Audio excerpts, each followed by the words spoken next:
Bismillahirrahmanirrahim. Assalamu alaikum. Hope you all are doing well. So let's start today's lecture. तो हमारे week 4 हमने cover कर लिया. Can you please anyone please let me no कि मेरी screen show हो रही है आप लोगों को.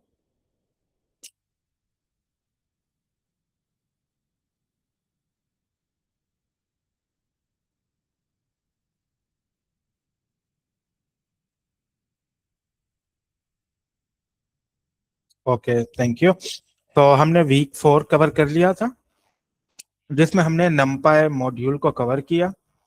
उसके अंदर के कौन कौन से फंक्शंस होते हैं, किस तरह वो हमें हेल्प करता है एरेस बनाने में, एरेस को एक्सेस करने में, सो ऑन एंड सो फार. आज से जो हमारी सीरीज स्टार्ट होने लगी है, that is all for data analysis and data science. ठीक है, ये हमारी जो सीरीज है, या वीक 5 से ऑनवर्ड्स हम जिस पर भी जाएंगे वो हमारे लिए बहुत ज़्यादा इम्पोर्टेंट है, बिकॉज यहाँ से आपकी डेटा एनालिस्ट की और डेटा साइंटिस्ट की जर्नी स्टार्ट होती है. अच्छा, वीक 4 में हमने पढ़ा नमपाई, जिसका काम क्या था, ना सिर्फ वो एरेज बनाता था, हम उसके अंदर जितने भी स्टैटिस्टिकल ऑपरेशंस थे हमने वो परफॉर्म करके देखे, और हमने रियल डेटा सेट्स पे भी काम करके देखा.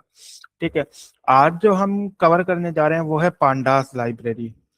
इससे पीछे जो हमने देखे वो नमपाई था, वो भी हमें डेटा को मैनिपुलेट करने में, डेटा की स्टैटिस्टिकल पोजीशन देखने में हमें हेल्प करता था.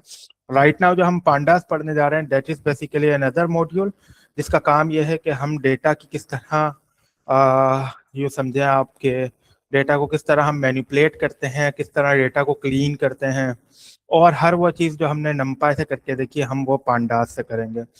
फर्क क्या था वीक 4 और वीक 5 के अंदर जब हम पढ़ेंगे. अगर मैं नमपाई की बात करूं तो उसमें एरेस थे जो कि हमने कहा कि बहुत फास्ट थे. ठीक है, बट उसमें एक बहुत बड़ी लिमिटेशन थी, अगर आप लोगों ने नोट की हो, कि जितने भी हमने काम किए वो सारे न्यूमेरिकल डेटा पे काम किया. न्यूमेरिकल डेटा यानी इंटीजर, फ्लोट, ऐसे डेटा टाइप्स जिसमें नंबर्स इन्वॉल्व थे. बट रियल में ऐसा नहीं होता.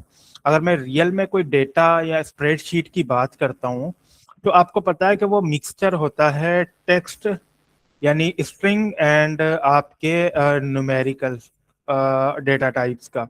जिस तरह आप इसकी एग्जांपल देखें कि आपके पास एक स्प्रेडशीट है, that is basically an Excel file, जिसमें आपके पास डिफरेंट कॉलम्स है, और कॉलम के अगेंस्ट न्यूमेरिकल वैल्यूज भी हो सकती हैं, बट आपके पास टेक्स्ट वैल्यू भी हो सकती है. जिस तरह यहाँ पर नेम के अंदर Ali, Sara, so on and so forth. Age पे हमारे पास 25, 31. अब नमपाई को यूज करते हो हम इन न्यूमेरिकल्स पे तो कंप्यूटेशन परफॉर्म कर सकते हैं, बट ओवरऑल अगर डेटा की बात करें तो उसमें हमारे पास डिफरेंट टाइप्स के कॉलम होते हैं. ठीक है, और हर एक कॉलम का एक नाम होता है. हमने जो पीछे किया वो सारा न्यूमेरिकल पाइथन था, अब हम जो करेंगे वो रियल डेटा पे होगा. ठीक है, पांडास आपको एग्जैक्टली क्या देता है. ठीक है, यूं समझें कि आपको एक टेबल की फॉर्मेट को यूं समझें कि एक स्प्रेडशीट को प्रोसेस करने की एबिलिटी देता है यूजिंग पांडास. ठीक है, तो पांडास भी एक लाइब्रेरी है जिसको आपने इंपोर्ट किस तरह करना है, जिस तरह हम नमपाई को करते थे.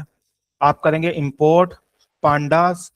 ठीक है, आगे मैं अब बार बार पांडास कॉल करके उसके मेथड्स को कॉल नहीं करूंगा, रादर देन मैं उसको एक अलियासिस दे दूंगा एस कीवर्ड के थ्रू. तो अब मैंने अलियास करके उसको पीडी कर दिया, जो कि मोस्ट साइंटिस्ट या डेटा एनालिस्ट जो है वो इसको इसी तरह यूज करते हैं. तो हमने उसी सीक्वेंस को फॉलो किया है. इस नीचे वाली लाइब्रेरी से आप वैसे ही फेमिलियर हैं. ठीक है, अच्छा, जो भी आपका मॉड्यूल या लाइब्रेरी होती है उस लाइब्रेरी का आप वर्जन्स भी जान सकते हैं. जिस तरह हमारे पास कोई भी, हमने अपना खुद का एक कस्टम मॉड्यूल बना के देखा था, जब हम उसके अंदर डॉट कर रहे थे, एक तो हमें फंक्शंस मिल रहे थे, उसके अलावा हमें कुछ ऐसे पैरामीटर्स भी मिल रहे थे जिसमें एक पैरामीटर उसका था या एक उसका मेथड था वर्जन. जैसे हम वर्जन को कॉल करेंगे तो ये हमें बता देगा कि आपके पास पांडास का कौन सा वर्जन है, जस्ट टू शो यू, क्योंकि डे बेसिस पे आपके पास पांडास के वर्जन अपडेट होते रहते हैं. तो जब भी आप कोड करें तो आप मेक श्योर करें आप इस लाइन को लाजमी प्रिंट करें. पीडी हमारा स्टैंड फॉर है पांडास, डॉट हमने hyphen hyphen version hyphen hyphen. ये क्या करेगा, आपको एक वर्जन उसका बता देगा कि कौन सा वर्जन आपके पास पांडास का है। अच्छा, अभी इसने मुझे क्या एरर दिया है कि पांडास आपके पास एग्जिस्ट नहीं करता। जब आप लोगों ने किया होगा तो नमपाई के सीरीज में भी आपके पास पहले ऐसे आया होगा, तो आपको क्या करना पड़ेगा, सबसे पहले इसको डाउनलोड करना पड़ेगा। तो डाउनलोड की कमांड क्या मैंने बताई थी, एक्सक्लेमेशन मार्क। ठीक है, एक्सक्लेमेशन मार्क्स का मतलब क्या है कि वो एक नोटबुक को ये बताता है कि आप फोर्सफुली इसको डाउनलोड करो। हो सकता है कुछ ऐसे इश्यूज आए जो कि इसको डाउनलोड करने ना दे, but we want to download this module as well.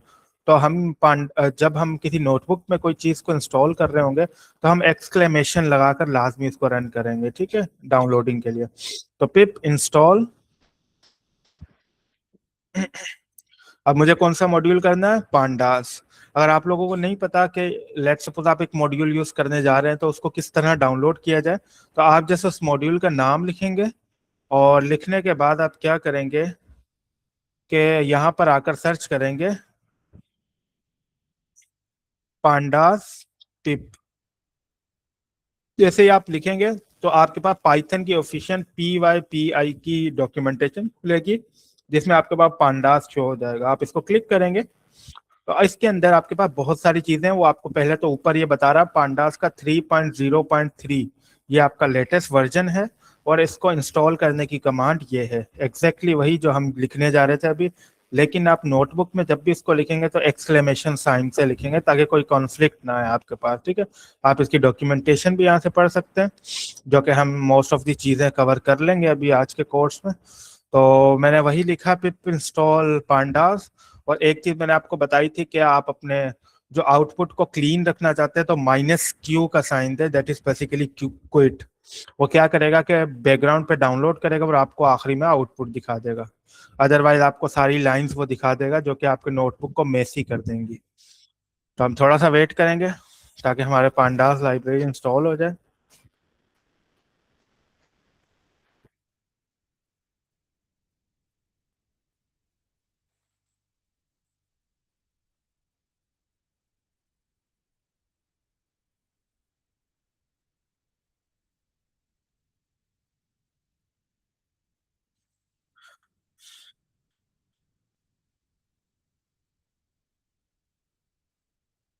It में टेक हार्डली 1 to 2 मिनट, जिसमें ये होगा कि आपके पास ये इंस्टॉल हो जाएगा।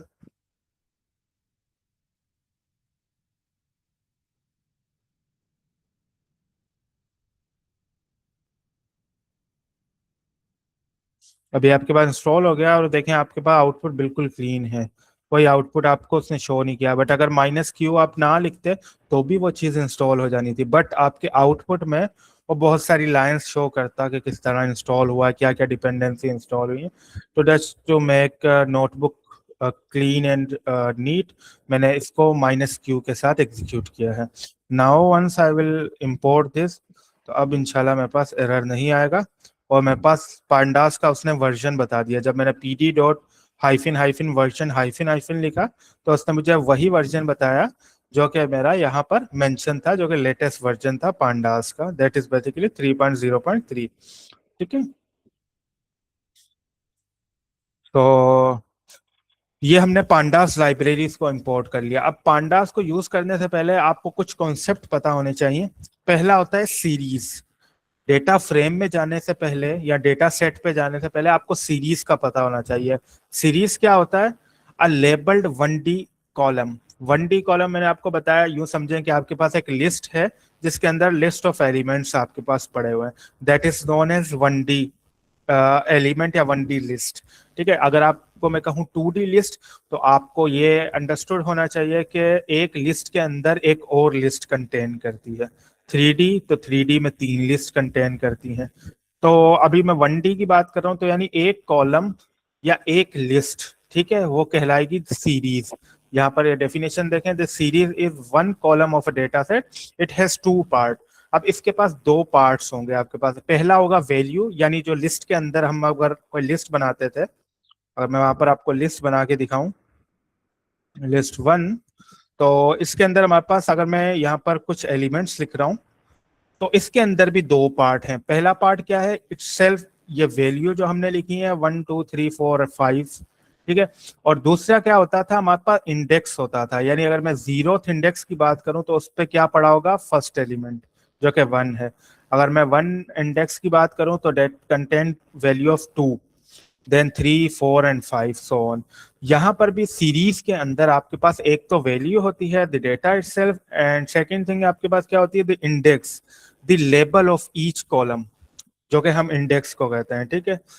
आप लिस्ट के कॉन्सेप्ट से इसको याद कर सकते हैं। हमने जब लिस्ट बनाई थी तो हमारे पास क्या होता था कि हमारे पास, हम लिस्ट बनाते थे उसके अंदर एलिमेंट्स लिखते थे और उसको एक्सेस किस तरह करते थे, इंडेक्स के थ्रू करते थे। पांडास के अंदर एक मेथड होता है जिसका नाम है सीरीज। पांडास यानी पीडी डॉट सीरीज, सीरीज का एस कैपिटल है, ये याद रखिएगा। जैसे ही आप सीरीज मेथड को कॉल करेंगे वो आपसे लिस्ट लेगा। ठीक है, इनपुट में आपसे लिस्ट लेगा और उसकी एक सीरीज बना देगा। आइए हम इसको एग्जीक्यूट करके देखते हैं। अब देखें ये लिस्ट से किस तरह डिफरेंट हुआ। लिस्ट में हमारे पास क्या होता था, एक सिंपली इस तरह की लिस्ट प्रिंट हो जाती थी जब हम प्रिंट करते थे। अगर मैं यहाँ पर प्रिंट भी कर लूँ इसको साथ के साथ तो आप फर्क देख पाएंगे लिस्ट और सीरीज के अंदर। यहाँ पर एक सिंपली लिस्ट आ गई है और इंडेक्स हमें अंडरस्टूड है कि इसका 0 इंडेक्स है, इसका 1 है, 2 है, 3 एंड 4 है। ठीक है। बट अगर हम सीरीज की बात करें और मैंने यहाँ पर जब मार्क्स की सीरीज को प्रिंट करवाया तो एक तो ये देखें वैल्यूज आ गई हैं 85 जो कि हमने स्टार्ट में दी थी, फिर 92 थी, 78 एंड 95। ठीक है। लेकिन इससे पहले देखें एक वैल्यूज आ रही हैं, ये क्या है, ये इंडेक्स वैल्यू शो करवा रहा है कि जीरोथ इंडेक्स पे क्या पड़ा हुआ है 85, 1 इंडेक्स पे 92, 2 पे 78 एंड 3 पे 95। तो यहाँ पर ये आपको क्या शो कर रहा है, यहाँ पर ये आपको इंडेक्स वैल्यू शो कर रहा है उस कॉलम की, या यूं समझे कि ये एक रो को रिप्रेजेंट कर रहा है फॉर दैट पर्टिकुलर वैल्यू। तो जीरोथ रो पे आपके पास 85 पड़ा हुआ है, फर्स्ट रो पे आपके पास 92 पड़ा हुआ है, 2 पे 78, 3 पे 95। ठीक है। तो यहाँ पर आप डेफिनेशन भी पढ़ेंगे, the left column 0, 1, 2, 3 is index. वो क्या होता है, ये ऑटोमेटिकली जनरेट होता है with the help of position जो हमने असाइन की है यहाँ पर लिस्ट के अंदर सीरीज के लिए। ठीक है। और राइट साइड पे आपके पास क्या होती है, वैल्यूज होती हैं, और रिटर्न में आपके पास उसकी डेटा टाइप भी आ जाती है कि ये जो डेटा टाइप है ये कंटेन करती है इंटीजर। ठीक है। अब हम इंडेक्स खुद भी बता सकते हैं, इसका फायदा हमारे पास ये है। वहां पर तो अगर हम लिस्ट की बात करते थे तो आपको पता होता था कि आप जीरो इंडेक्स को चेंज नहीं कर सकते। चेंज से मुराद ये नहीं कि उसकी वैल्यू चेंज कर दी, आप ऐसा नहीं कर सकते थे कि जीरो को मैं अली बुलाऊं, लेट सपोज मैं अली के थ्रू एक्सेस करूं और उसकी वैल्यू 1 आ जाए, ऐसा पॉसिबल नहीं था। ऐसा सिर्फ किसमें पॉसिबल था, आप याद करें तो डिक्शनरीज में। डिक्शनरीज में हमारे पास क्या होता था, हम कीज देते थे, खुद कीज डिफाइन करते थे जो कि एक इंडेक्स का काम करती थी। सीरीज कुछ उसी तरह से काम करती है और आप इंडेक्स की वैल्यूज को खुद चेंज भी कर सकते हो। देखें मैं वापस से एक सीरीज वही सेम बना रहा हूँ, इसके अंदर मैंने एक लिस्ट पास की है और कॉमा देके मैंने इंडेक्स की वैल्यूज पास की है। अब इंडेक्स की वैल्यूज एग्जैक्टली सेम होनी चाहिए जितनी हमारे पास वैल्यूज हैं उस राइट साइड के लिए जो हमारे पास सीरीज के अंदर हम प्रिंट करवाना चाह रहे हैं। तो मेरे पास 4 वैल्यूज हैं तो मुझे रिस्पेक्टिवली 4 वैल्यूज देनी पड़ेगी इंडेक्स के लिए। It can be number, it can be string, आप कुछ भी दे सकते हैं। अभी मैंने क्या किया है, यहाँ पर डिफरेंट नंबर दे दिए हैं, सॉरी डिफरेंट अल्फाबेट्स या करेक्टर दे दिए हैं। पहले इंडेक्स की मैंने वैल्यू रख दी है अली, सेकंड की मैंने रख दी है सारा, बिलाल एंड आयशा। तो ये क्या होगा, ये कॉरस्पॉन्डिंग अली साइन हो जाएगा 85 का। जब भी मैं अली को एक्सेस करूंगा मुझे 85 मिलेगा, सारा को एक्सेस करूंगा तो 92, बिलाल को 78 and so on and so far. मैं इसको एग्जीक्यूट करके दिखाता हूँ आपको। तो अब ये देखें इंडेक्स की वैल्यू वैसे ही लेफ्ट साइड पे आई है और राइट साइड पे आपकी वो वैल्यूज आई हैं जो आपने पास की थी, जो कि हम लिस्ट में नहीं कर सकते। सीरीज का हमारे पास ये फायदा है। ठीक है। और सीरीज हमारे पास 3 चीजें हमेशा कंटेन करती है। पहली आपको पता है, 2 चीजें हम बता चुके हैं। पहला क्या है, वो वैल्यूज बताता है आपको कि उस सीरीज के अंदर कौन सी वैल्यूज हैं, वो सारी वैल्यूज आपको प्रिंट कर देगा। याद करें डिक्शनरी वाला कॉन्सेप्ट, जब हम डिक्शनरी में वैल्यूज निकालते थे तो वो हमें सारी वैल्यूज दे देता था, जब हम कीज निकालते थे वो हमें सारी कीज दे देता था। ठीक है। तो इस तरह से हम क्या कर सकते हैं, सीरीज के अंदर से ये 2 चीजें तो हमने देख ली कि मार्क्स डॉट अगर मैं वैल्यू करूंगा तो मुझे सारी वैल्यूज मिल जाएंगी, अगर मैं मार्क्स डॉट इंडेक्स करूंगा तो मुझे उसके इंडेक्स की वैल्यूज मिल जाएंगी। और तीसरी चीज जो कि हमने शुरू से देखी कि आपके पास डी टाइप भी मिलता है, that is basically data type. ठीक है, अब आप लोगों की एक और असाइनमेंट है कि आप लोग यहाँ पर ये देखेंगे कि सीरीज में क्या हम, जिस तरह लिस्ट में हम मल्टीपल डेटा टाइप्स दे सकते थे, क्या सीरीज में भी हम डेटा टाइप दे सकते हैं? अगर नहीं दे सकते तो क्या वजह है, और अगर दे सकते हैं तो वो उसका बेनिफिट हमें क्या होगा। ठीक है, तो जैसे मैं इसको एग्जीक्यूट करता हूँ अभी, तो हमारे पास तीनों वैल्यूज सेपरेटली आ जाएंगे। हमारे पास वैल्यूज आ गई, हमारे पास डिफरेंट इंडेक्सेस आ गए, और इंडेक्स की डेटा टाइप भी हमें रिटर्न कर दी उसने कि ये जो इंडेक्स है आपका str है। ठीक है, और डेटा टाइप हमारे पास कौन सी आ गई इसकी, इंटीजर 64। 64 बेसिकली बिट ऑपरेटर, जो कि ये बताता है कि इसके अंदर कितनी वैल्यूज स्टोर होंगी इंटीजर की, यानी उसका साइज क्या हो सकता है। तो बेसिकली जस्ट जानने का यहाँ पर पॉइंट यही है कि ये इंटीजर डेटा टाइप का सीरीज है आपके पास। आप सीरीज बना सकते हैं डिक्शनरी को यूज करते हुए। हमने डिक्शनरी का कॉन्सेप्ट का, मैंने कहा कि सीरीज और डिक्शनरी सिमिलर होती हैं, तो हम डिक्शनरी इस तरह भी बना सकते हैं। जैसे हम डिक्शनरी में की एंड वैल्यू देते थे, इसी तरह हम एक्सप्लिसिटली पीडी डॉट सीरीज के अंदर एक डिक्शनरी बना रहे हैं। डिक्शनरी में हमारे पास की क्या है, यहाँ पर अली, सारा, बिलाल एंड आयशा, एंड उसके कोरोस्पॉन्डिंग मैंने क्या किया, वैल्यूज दे दी। अब मैंने यहाँ पर कॉमा करके कोई इंडेक्स नहीं दिया। लेट्स सी, अब मैं इसको एग्जीक्यूट करता हूँ, तो अब देखें उसने बाय डिफॉल्ट इंडेक्स उठा लिए इसके, बिकॉज ही नो के उसका, आप इसको इस तरह से लिखें या आप इसको इस तरह से लिखें, दोनों चीजें आपके पास सेम ही रिजल्ट्स प्रिंट करेंगी। ठीक है, इसी तरह आप इंडेक्सेस कर सकते हो, यानी इसके अंदर ऑलरेडी इंडेक्स हैं, तो आपको मैंने कहा कि आपने अगर पर्टिकुलर वैल्यू निकालनी है किसी इंडेक्स के अकॉर्डिंगली, तो आप उसकी इंडेक्स की वैल्यू दे सकते हैं। लेट्स सपोज मैं कह रहा हूं कि मुझे सारा के स्कोर जानने हैं, तो अल्दो मैंने सिर्फ स्कोर के रिलेटेड इसका कॉलम बनाया, जो लेफ्ट साइड पे हमारे पास है वो सारे इंडेक्सेस हैं। तो मैं क्या करूंगा, मार्क्स के अंदर जिस तरह हम 0 1 2 3 देते थे लिस्ट के अंदर, सीरीज के अंदर हम क्या देंगे, उस की वैल्यू। लेट्स सपोज मैं सारा का स्कोर प्रिंट कराने जा रहा हूं, तो यहाँ पर सारा। ठीक है, और एक आपके पास मेथड होता है बाय पोजीशन। पहले मैं इसको दिखाता हूँ कि ये आपको किस तरह रिजल्ट देगा, देन हम दूसरे पे जाते हैं।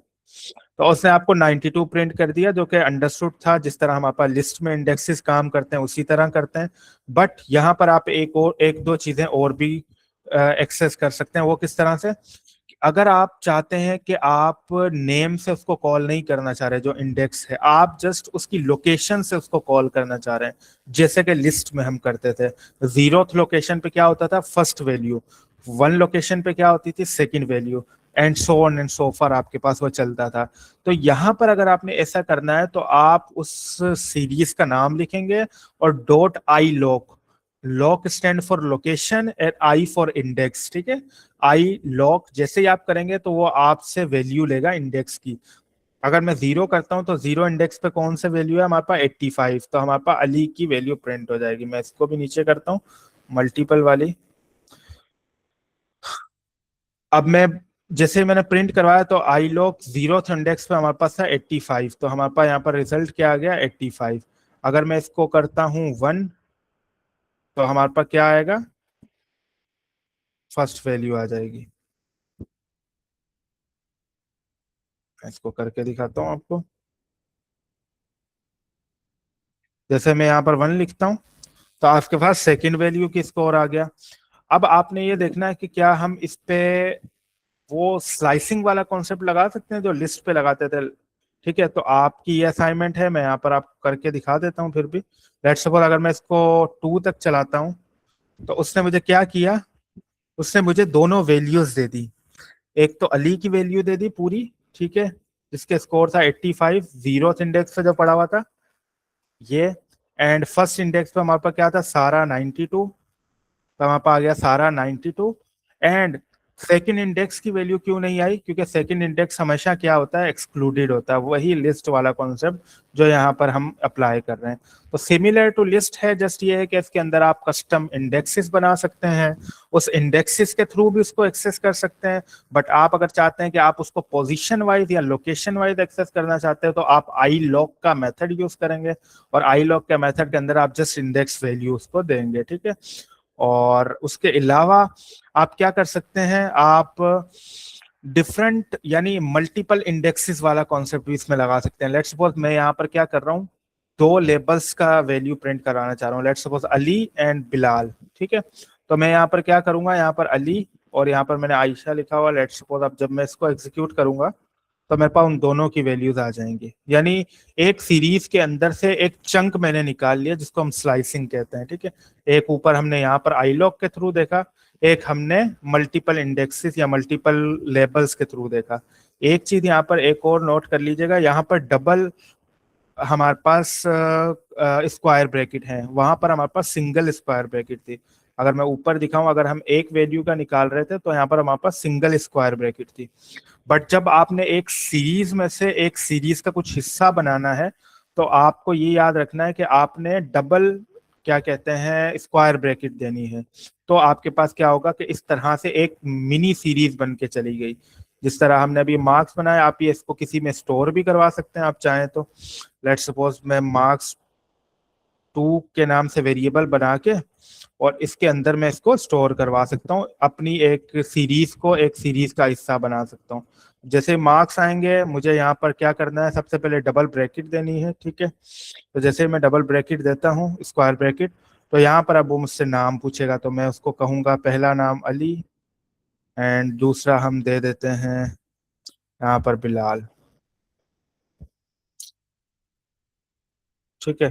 तो अब क्या होगा, मेरे पास एक नई सीरीज बन के आ जाएगी और इस सीरीज को मैं प्रिंट करवा सकता हूँ, प्रिंट मार्क्स 2।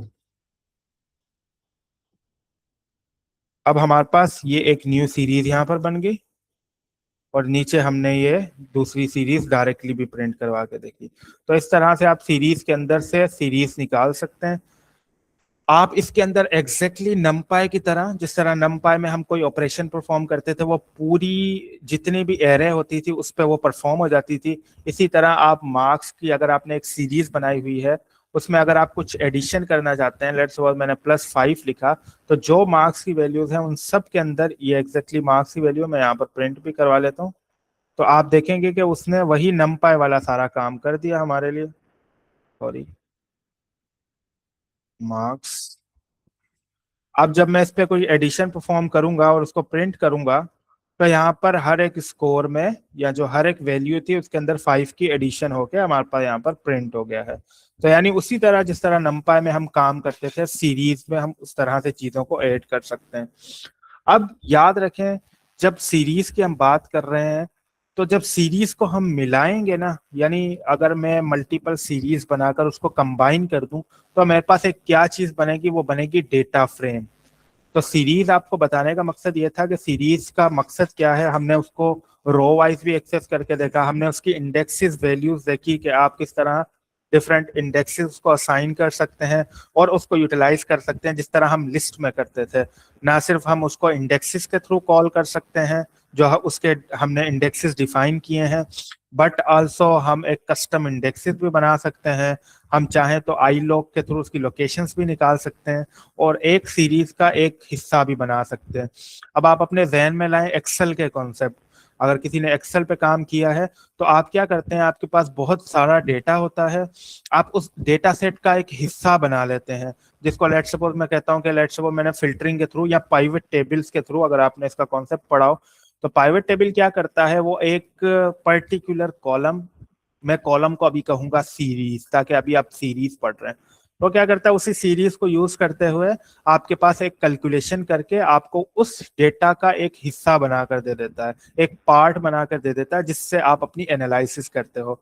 सीरीज का जानना आपके लिए इसलिए जरूरी था ताकि आपको डेटा फ्रेम का कॉन्सेप्ट पता हो। जब हम डेटा फ्रेम पढ़ने जा रहे हैं तो आपको पता होगा कि ये कॉम्बिनेशन है सीरीज का, या आसान वर्ड्स में कहूँ डेटा फ्रेम क्या होता है, रोज एंड कॉलम्स, ठीक है। जो नमपाई की सीरीज में हमने देखा था वो भी रोज एंड कॉलम्स है, बट वहां पर सिर्फ न्यूमेरिकल डेटा था। बट यहाँ पर क्या है, यहाँ पर हमने इंडेक्सेस देखे जिसमें हम कस्टम इंडेक्सेस बना पा रहे हैं, ठीक है। कोई न्यूमेरिकल डेटा नहीं है, अगर मैं न्यूमेरिकल डेटा पे कोई परफॉर्म कर रहा हूँ तो इंडेक्सेस पे कोई इफेक्ट नहीं पड़ रहा होता, तो वो हमें एरर देता कि भाई अली के अंदर, क्योंकि पहला हिस्सा तो इसका ये है अली और उसके आगे 90, तो वो कहता है कि मैं 5 में किस तरह ऐड करूं इसको, बट आपको आपने देखा कि इंडेक्सेस पे कोई इसका इफेक्ट नहीं पड़ रहा। तो ये सारे सीरीज के बेनिफिट्स हैं हमारे पास। अब जब हम डेटा फ्रेम की बात करें या डेटा सेट की बात करें, दोनों एक ही चीज है, पांडास उसको डेटा फ्रेम कहता है, ठीक है। डेटा फ्रेम को आप समझे स्प्रेडशीट। अब स्प्रेडशीट आप अपनी एक्सेल में EXE फॉर्मेट में एक्सेल फॉर्मेट में बना सकते हैं, CSV में भी बना सकते हैं, ठीक है। और उसके अलावा टेबल सेपरेटेड फाइल में भी बना सकते हैं, ठीक है। और डिफरेंट टाइप्स होती हैं, तो इसलिए पांडास इसको डेटा फ्रेम की तरह कहता है। Data frame is like a full table, ठीक है। तो आप इसकी आसान डेफिनेशन देखें, data frame is a dictionary of a series. अब इस कॉन्सेप्ट को समझे कि सीरीज क्या थी, एक कॉलम था। अगर आप मल्टीपल कॉलम्स को ले जाएं, जो कि बेसिकली डिक्शनरी होती है, डिक्शनरी में क्या होता है, एक की होती है, उसके कोरोस्पोंडिंग आप मल्टीपल वैल्यूज दे सकते हैं। अब याद करें कि एक कॉलम है, उसके कोरोस्पोंडिंग उसके नीचे बहुत सारी वैल्यूज हैं, या एक रो है, उसके कोरोस्पोंडिंग बहुत सारी वैल्यूज हैं कॉलम की सूरत में।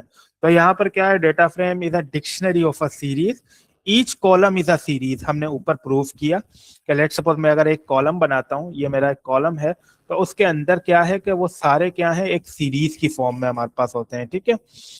और they all share the same index, सबका सेम ही इंडेक्स होता है। अब आप कॉलम को अगर याद करें तो आपके पास लेट सपोज दो कॉलम है, मैं ऊपर वाले डेटा पे ही जाता हूँ।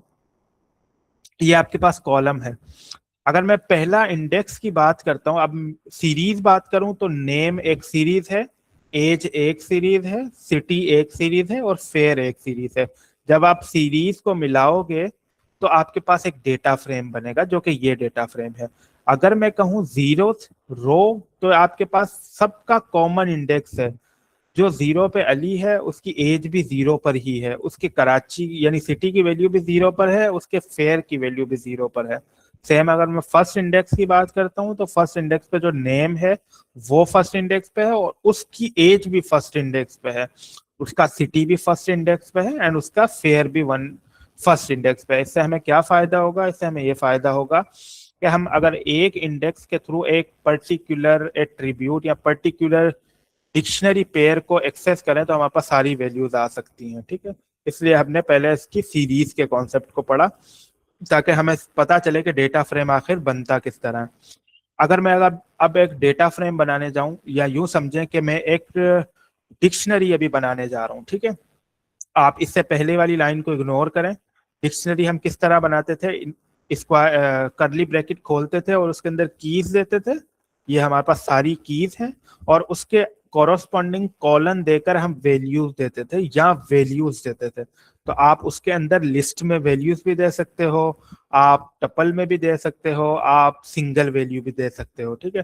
तो मैंने क्या किया, एक डिक्शनरी बनाई है जिसके कीज हैं name, age, city and marks. Name के अंदर मैंने डिफरेंट नेम्स स्टोर करवा दिए हैं, एज के अंदर मैंने डिफरेंट एजेस शो करवा दी हैं। सबका काउंट सेम है, देखें ऊपर भी 5 वैल्यूज हैं, यहाँ पर भी 5 वैल्यूज है, ताकि इनमें लिंक बन सके, एक डेटा फ्रेम बन सके। देन सिटी भी हमारे पास 5 है, एंड मार्क्स भी हमारे पास 5 है। अब मैंने पांडास के थ्रू यानी पीडी डॉट डेटा फ्रेम को कॉल किया है।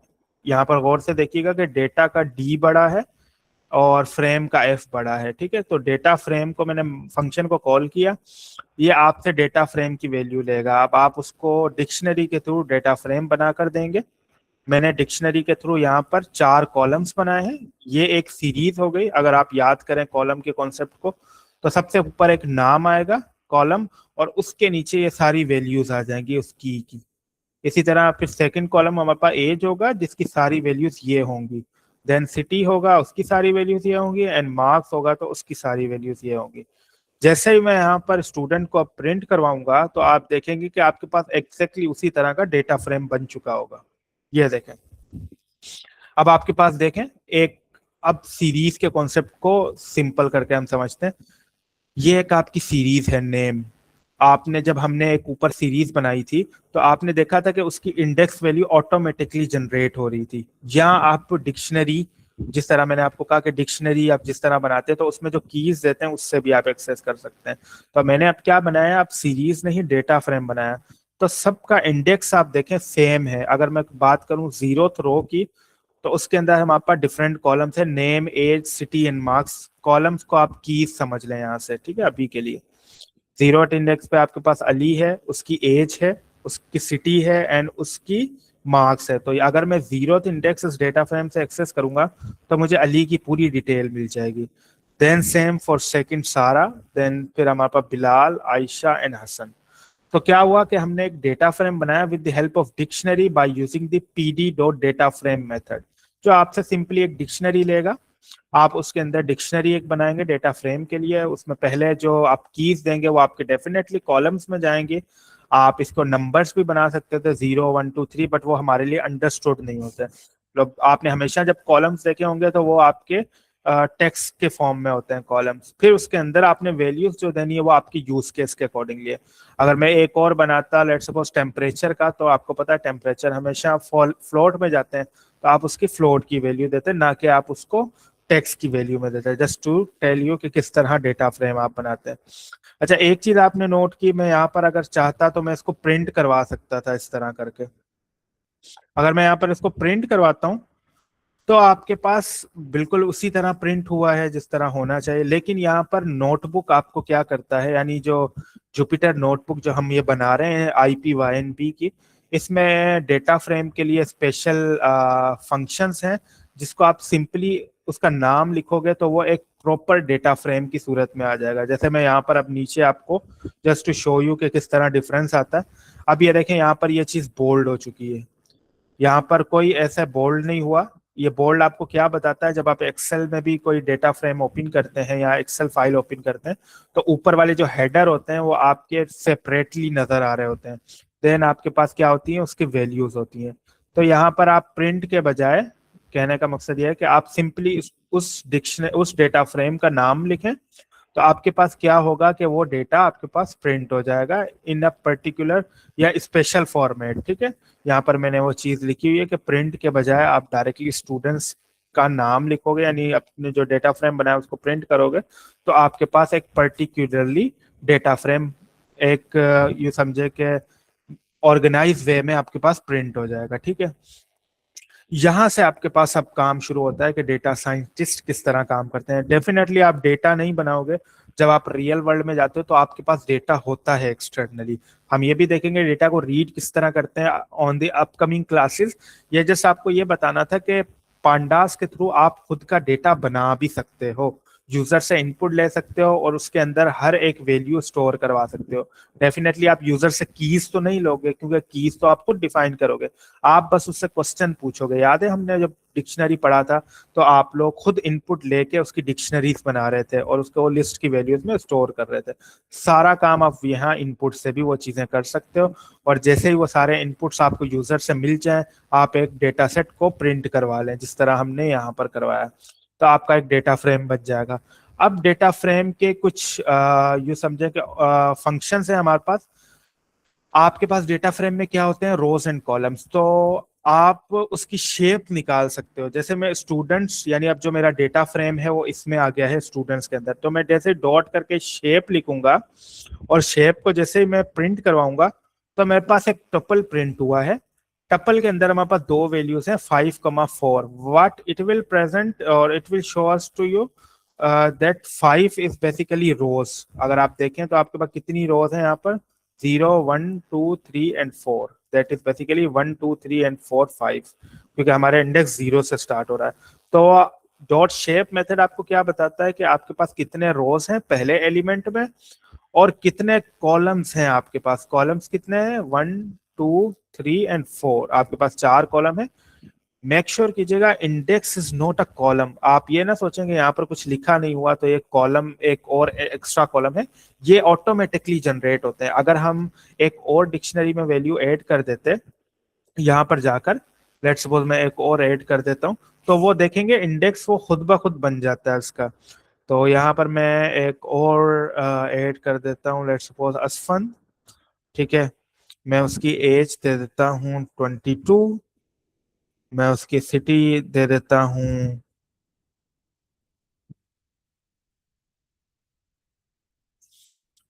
उमरकोट। ठीक है, और मैं उसके मार्क्स दे देता हूँ 95। तो अब ये जो इसका इंडेक्स है 4 तक बना है, ये ऑटोमेटिकली जनरेट होकर 5 पे चला जाएगा। हमने यहाँ पर कोई इंडेक्स वैल्यू नहीं दी, हमने जस्ट एक एक वैल्यू और इंक्रीज की है जो कि एक रो की फॉर्म में हमारे पास प्रिंट हो जाएगी। जैसे मैं यहाँ पर करता हूँ तो अब यहाँ देखें आपके पास 5 इंडेक्स ऑटोमेटिकली जनरेट हुआ, मैंने उसको कहीं इंस्ट्रक्शन नहीं दी कि आप इसको जनरेट करो, क्योंकि सीरीज जब हम प्रिंट कर रहे थे, दिस इज बेसिकली क्या है, ये एक सीरीज है जिसको हम डिक्शनरी ऑफ लिस्ट भी कहते हैं, ऊपर हमने डेफिनेशन देखी। तो वो क्या करता है, ऑटोमेटिकली आपके पास सीरीज यानी इंडेक्सेस जनरेट करवा देता है, और वो हर एक थ्रू द रो आपके पास सेम रहती है। तो अब जो असफंत के लिए हमने एक एंट्री ऐड की डिफरेंट कीज के लिए, तो उसने उसकी इंडेक्स वैल्यू 5 की, क्योंकि सीक्वेंस वाइज 5 आ रही थी हमारे पास, और हर एक वैल्यू के लिए, असफंत की हर एक वैल्यू के लिए, ख्वाह वो एज हो, सिटी हो या मार्क्स हो, उसके लिए हमारे पास क्या उसने वैल्यू दी है 5। तो अगर मैं 5 को एक्सेस करूंगा तो मेरे पास असफंत की सारी डिटेल आ जाएगी, सो ऑन एंड सो फॉर। आप यहाँ पर इसको ऐसे प्रिंट करेंगे तो आपके पास यहाँ देखें असफंत की वैल्यू आ गई। देन शेप करेंगे तो आपके पास क्या चेंज होगा, अभी 5 की जगह 6 आ जाएगा, क्योंकि हमारे पास 6 रोज हो चुकी हैं अभी। ठीक है, अब आपके पास 6 रोज हो गई हैं, आपने इसको प्रिंट करवाना है अच्छे तरीके से, तो आप इस तरह कर सकते हैं कि पहली क्या वैल्यू हमें रिटर्न करता है, रो, और दूसरी हमारे पास क्या होती है, कॉलम। तो R comma C is equal to, इसी को कॉपी कर लेते हैं हम ताकि हमें प्रिंट करवाने में आसानी हो। अब मैं करता हूं प्रिंट, और यहाँ पर एफ स्ट्रिंग के थ्रू प्रिंट करता हूं, दी डेटा सेट कंटेन, यहाँ पर मैं देता हूं इस करली ब्रैकेट, पहले रो प्रिंट करवा रहा हूं, तो आर रोज एंड कॉलम कितने हैं हमारे पास, तो हम लिखेंगे सी, क्योंकि हमने कॉलम को, जब हम वेरिएबल इसमें से असाइन कर रहे हैं, अब इसमें से हमें दो वैल्यूज रिटर्न हो रही है। फंक्शन के कॉन्सेप्ट को याद करें, शेप क्या है, फंक्शन है। जब मैंने आपको बताया था फंक्शन आपको कुछ वैल्यूज रिटर्न करता है, आप उसको किसी वेरिएबल में स्टोर करके आगे उसको प्रिंट करवा सकते हैं या आगे यूज कर सकते हैं। अगर इस शेप मेथड जिसने भी बनाया है पांडास के अंदर, अगर वो रिटर्न मेथड ना यूज करता, यानी रिटर्न वैल्यूज ना करता कॉलम एंड रोज की, तो हम कभी भी इसको इस तरह स्टोर करवा के इसको आगे लेकर नहीं जा सकते थे। बट हमारा गुड न्यूज इज दैट कि उन्होंने रिटर्न करवाया है। तो रिटर्न में हमें पता है कि पहली वैल्यू रो होती है, दूसरी कॉलम होती है, तो मैंने दोनों को अलग वेरिएबल में स्टोर किया, R for row, C for column, ताकि मैं उसको इस तरह से प्रिंट करवा सकूं। तो आर रोज है हमारे पास एंड सी हमारे पास है कॉलम्स। ठीक है,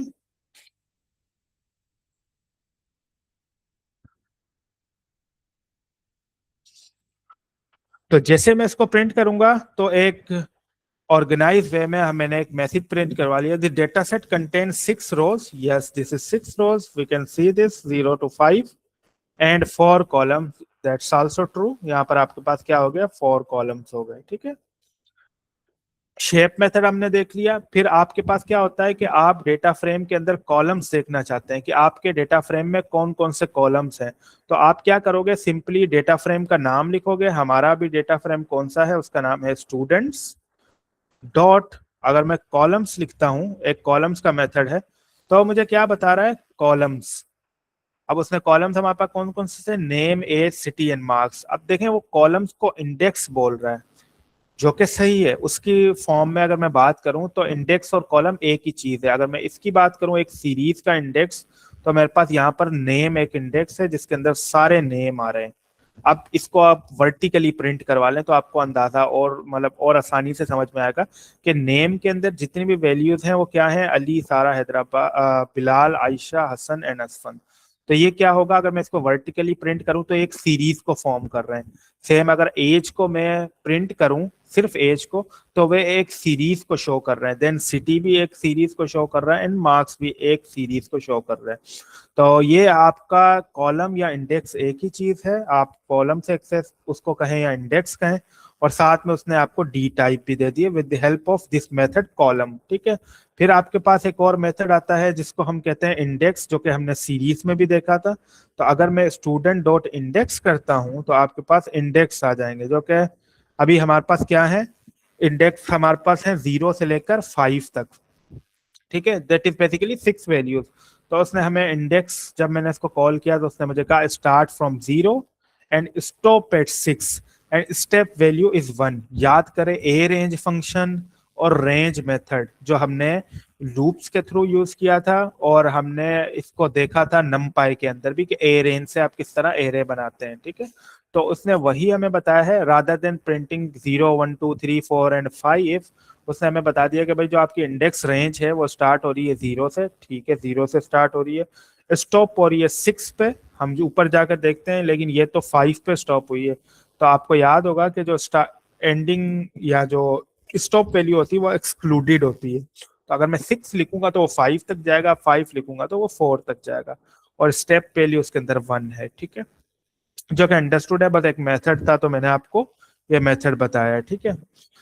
और आप हर एक कॉलम की डेटा टाइप भी देख सकते हो। अब लेट सपोज मैंने जब सिर्फ कॉलम्स लिखा, तो आपके पास ओवरऑल कॉलम है और उसकी डेटा टाइप आई स्ट्रिंग, क्योंकि कॉलम हमारे पास स्ट्रिंग है, लेकिन उसके अंदर वैल्यूज क्या है आप यहां देखें।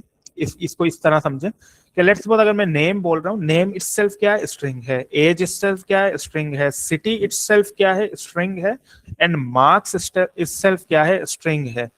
बट अगर मैं बात करूं सिटी के अंदर जो वैल्यूज आ रही हैं वो कौन सी हैं, वो स्ट्रिंग है, बिल्कुल सही है। लेकिन अगर मैं एज की बात करूं तो वो स्ट्रिंग नहीं है, वो क्या है, इंटीजर है। मार्क्स की बात करूं तो वो क्या है, इंटीजर है। अगर नहीं है तो हमें क्या करना होगा, टाइप कास्ट करना होगा। तो आपके पास एक मेथड होता है जिसका नाम है डी टाइप्स। तो आप अपने डेटा फ्रेम का नाम लिखोगे सिंपल, और यहाँ पर लिखोगे डी टाइप्स, ये एक मेथड है। उसने आपके कॉलम्स पहले बताए, लेफ्ट साइड पे आप देखें name age city and marks. Name के आगे उसने क्या बताया है, स्ट्रिंग। अब वो ये नहीं बता रहा कि जो नेम आपने लिखा है ये स्ट्रिंग है, वो कह रहा है कि नेम के अंदर जो वैल्यूज है ना वो स्ट्रिंग है। तो अगर हम देखते हैं तो नेम के अंदर बिल्कुल सारी वैल्यूज स्ट्रिंग है। बट अगर मैं जाता हूँ एज के अंदर, तो वो कह रहा है एज जो है वो आपकी इंटीजर शो करवाती है, ठीक है। तो अगर मैं एज के अंदर जाऊं तो मेरे पास बिल्कुल यहाँ पर इंटीजर वैल्यू है। सिटी के अंदर हमारे पास क्या है, स्ट्रिंग है, उसने हमें बता दिया सिटी के अंदर स्ट्रिंग है, that is correct. And marks के अंदर हमारे पास नंबर है, that is also correct, that is integer 64। तो अब उसने क्या किया, अब उसने हमें हर एक कॉलम के अंदर जो वैल्यूज है उसका डेटा टाइप बताया with the help of D types. But अगर हम कॉलम करते थे तो वो कॉलम्स किस में लिखे हुए हैं, बेसिकली जितने भी कॉलम्स है हमने स्ट्रिंग में डिफाइन किए हैं, तो वो बेसिकली डी टाइप्स हमें स्ट्रिंग बता रहा है और कॉलम के नेम भी बता रहा है। तो ये एक डिफरेंस है, आपको पता होना चाहिए। ये सारी चीजें मैंने आपको करके दिखाई, ठीक है। यहाँ पर आपको ये एक साथ भी वैल्यूज मिल रही हैं, वो वही है जो ऊपर हमने देखा, डिफरेंट मेथड्स। अब लेट सपोज आपसे आपके मैनेजर कहते हैं कि आप ना जो भी आपका डेटा फ्रेम है ना उसकी मुझे इंफॉर्मेशन दो। मतलब ये नहीं कि आप उस पर कुछ एनालिसिस करो, बट एक बेसिक इंफॉर्मेशन जिसको मैं देख के समझ सकूंगा उसके अंदर कितनी वैल्यूज हैं, कोई नल वैल्यूज तो नहीं है, कोई एम्प्टी तो नहीं है, कोई फॉल्ट वगैरह, उसकी डेटा टाइप कौन सी है, एक सब चीजें मुझे अंडर वन अम्ब्रेला चाहिए। तो आप क्या करोगे, अपने डेटा टाइप जो डेटा फ्रेम है उसका नाम लिखोगे, दैट इज बेसिकली स्टूडेंट, और एक मेथड आता है इसके अंदर दैट इज बेसिकली इन्फो। जैसे आप इन्फो को कॉल करोगे और इसको प्रिंट करोगे तो अब आपको ये क्या बता रहा है, पूरी डिटेल आपके डेटा फ्रेम की बता रहा है। एक एक करके पढ़ते हैं। वो कह रहा है जो आपने क्लास बनाई हुई है ना वो डेटा फ्रेम के थ्रू बनाई है, बिल्कुल हमने जब ये डिक्शनरी बनाई थी या जो डेटा फ्रेम बनाया था वो डेटा फ्रेम मेथड को यूज करते हुए बनाया था, बिल्कुल सही उसने पहले हमें बताया, ठीक है। फिर उसने हमें बताया कि भाई जो इंडेक्स की रेंज है वो 6 एंट्रीज कंटेन करती हैं 0 to 5, बिल्कुल उसने सही बताया। हमारे पास 6 रोज हैं, ठीक है, 0 to 5 6 रोज हुई। और हमारे पास उसने और क्या बताया है, और वो कहाँ से कहाँ तक वैल्यूज लाई करती है, 0 to 5, ठीक है। डेटा कॉलम्स आपके पास कितने हैं, टोटल 4 कॉलम्स है। मैंने इसमें कुछ नहीं लिखा, ना मैंने कोई प्रिंट स्टेटमेंट लिखी, ना मैंने कुछ लिखा। यानी इस डेटा फ्रेम या इस मॉड्यूल ने हमारे लिए इतनी आसानी कर दी कि आप एक सिर्फ इन्फो मेथड से डेटा की काफी सारी इंफॉर्मेशन निकाल सकते हैं। ये तो हमने छोटा सा डेटा सेट बनाया, अब फ्यूचर में जब हम बड़े डेटा सेट के साथ जाएंगे और खुद नहीं बनाएंगे, हम दूसरे का रियल डेटा सेट उठाएंगे और उसको जब यूज करेंगे तो हमें पता चलेगा कि इन्फो मेथड से हमें काफी सारी इंफॉर्मेशन मिल रही है। और उसके बाद उसने सारे कॉलम्स यहाँ पर पहले तो शो करवाए, नेम एज सिटी मार्क्स। फिर हमें बताया नॉट नल काउंट, यानी नॉट नल का मतलब क्या है कि नल नहीं है, कितनी नल वैल्यूज नहीं है आपके पास, 6, यानी 6 ऐसी वैल्यूज हैं जो कि एम्प्टी नहीं है, और हमारे पास टोटल है ही 6 कॉलम।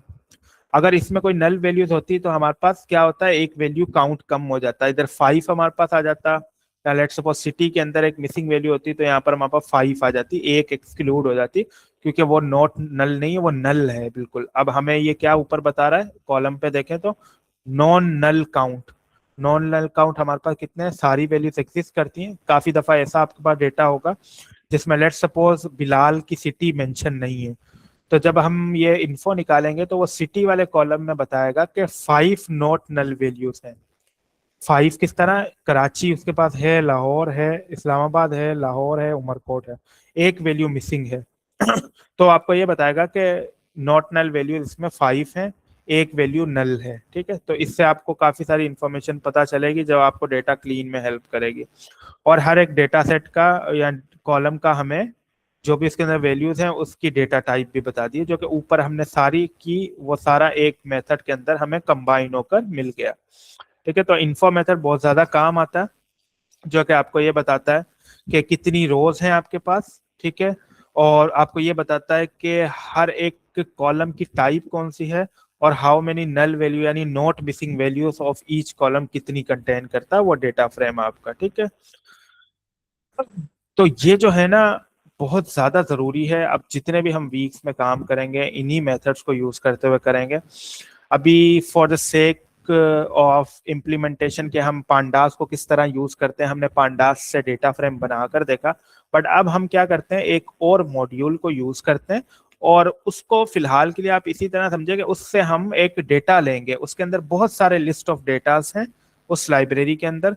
हम क्या करेंगे, एक डेटा सेट लेंगे और उसको पांडास के थ्रू प्रोसेस करेंगे। ठीक है, तो हमारे पास क्या है, फॉर्म ऑफ सीएसवी आपको पता चल गया है कि आपने जब डेटा। सर, जी जी मेरा जी एक सवाल था जी जी, पूछे कि पूछे। अ, हमारे पास डेटा जो है अभी हमारे पास छोटा डेटा सेट है, ठीक है। सॉरी, आपकी आवाज स्लो आ रही है, कैन यू प्लीज। मैं कह रही हूँ जी कि जी हमारे पास जो डेटा था अभी, जो आपने इन्फो से गेट किया, वो हमारे जी पास जी, छोटा सा डेटा था। तो ठीक है। क्या हम इसमें कुछ ऐसा लगा सकते हैं कि हम फिल्टर कर सकें पर्टिकुलर रो या कॉलम या पर्टिकुलर डेटा हम निकाल सकें? ठीक है, ये तो छोटा है, हमारे पास अगर बड़ा डेटा सेट होगा जी जी जी जी तो उसमें फिर हम कैसे सॉर्ट आउट करेंगे, या कोई एक चीज फाइंड करनी हो या क्लीन करना हो या जी मतलब। बिल्कुल।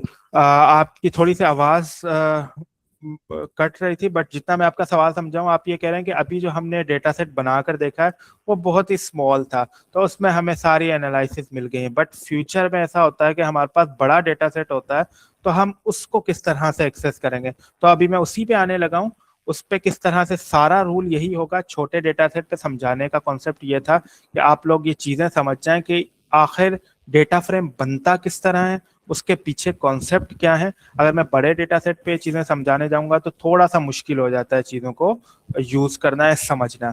तो छोटे से डेटा सेट की हमने एग्जांपल ली है, और अब हम लोड करने जा रहे हैं एक बड़ा डेटा सेट, नॉट तो कंपैरेटिवली हाई डेटा सेट। जी जी, कुछ कह रहे हैं। मैं कह रही हूँ ठीक है, थैंक यू। सॉरी, मुझे आपकी आवाज नहीं आई, कैन मैं यू। कह रही हूँ समझ में आ गया, आप कंटिन्यू ओके कीजिए। ओके ओके, श्योर श्योर, ठीक हो गया। तो अब हम क्या करेंगे, एक लाइब्रेरी हमारे पास होती है जिसका नाम है सीबॉर्न। ठीक है, आपको किसी भी लाइब्रेरी के बारे में स्टडी करना है तो आप जस्ट इस तरह लिखेंगे, सीबॉर्न,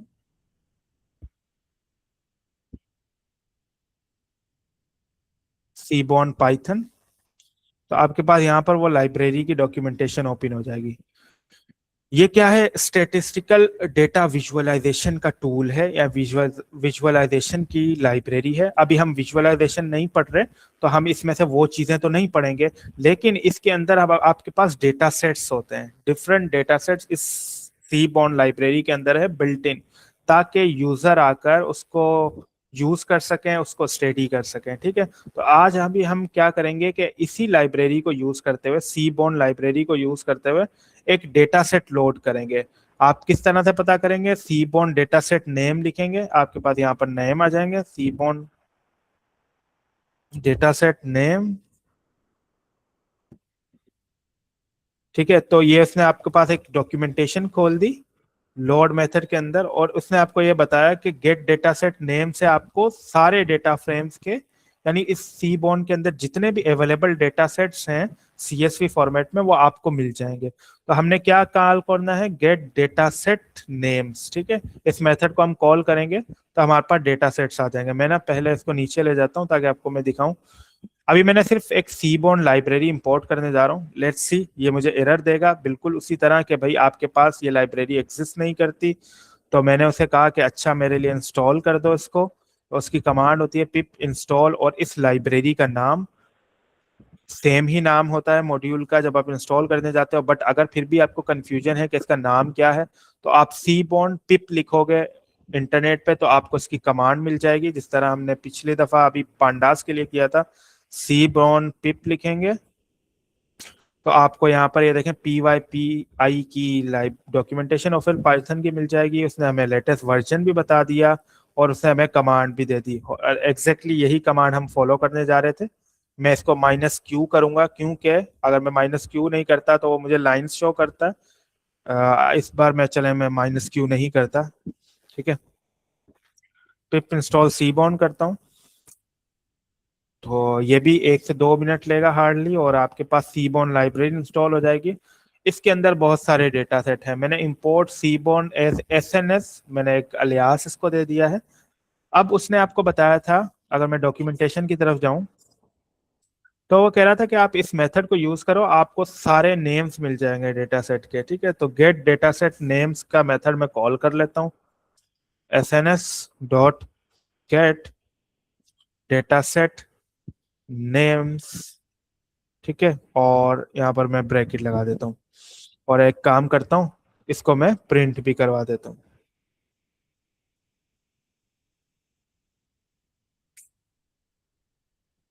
सॉरी, अब ये फंक्शन क्या करेगा, ये फंक्शन मुझे ये बताएगा कि इस लाइब्रेरी के अंदर कौन कौन से डेटा सेट अवेलेबल हैं। तो उनमें से हम एक डेटा, अब देखें मैंने -Q नहीं किया था तो उसने मुझे क्या किया, ये लाइन सारी शो करवाई कि उसने पहले ये बताया कि मैं सीबॉन को कलेक्ट कर रहा हूँ, लेटेस्ट वर्जन ये है, हमने बिल्कुल देखा।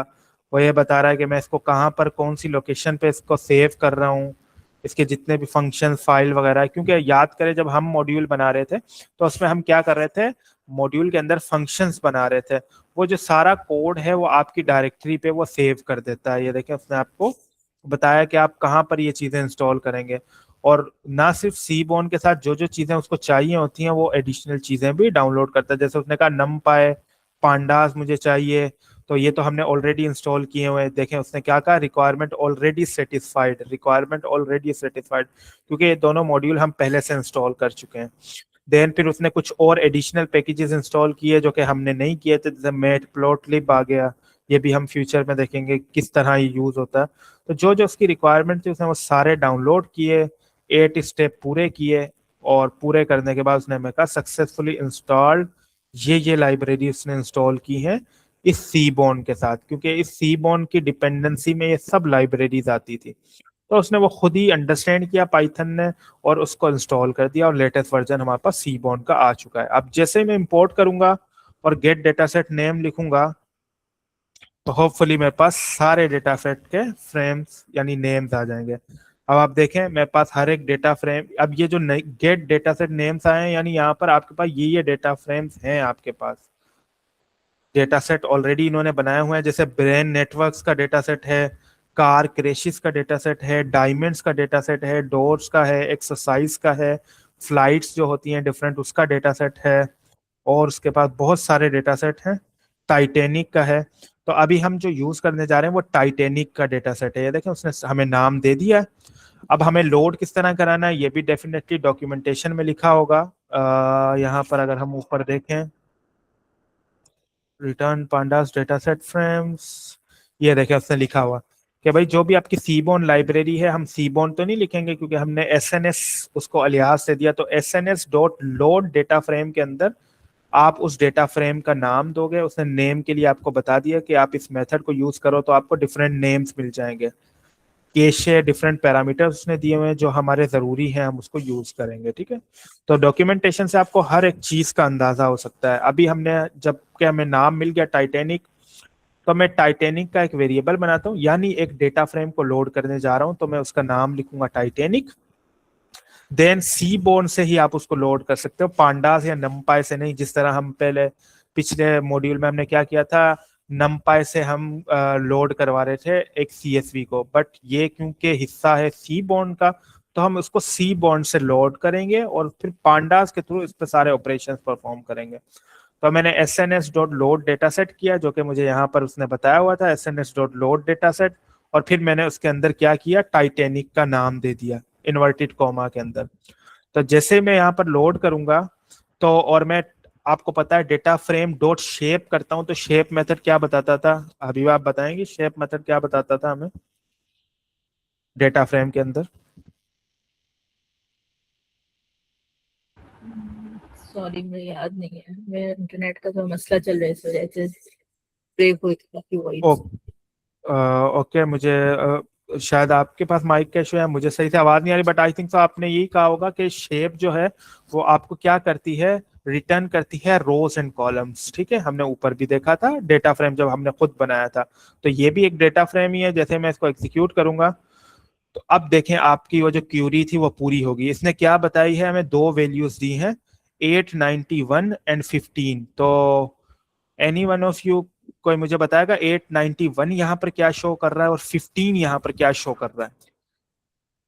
रोज और कॉलम, 891 रोज हैं, 15 ठीक कॉलम्स हैं। होगा, ठीक हो गया। यानी अब जो हमने एक डेटा सेट लोड किया है उसके अंदर 891 रोज कंटेन करती हैं और उसके कॉलम्स हैं हमारे पास 15।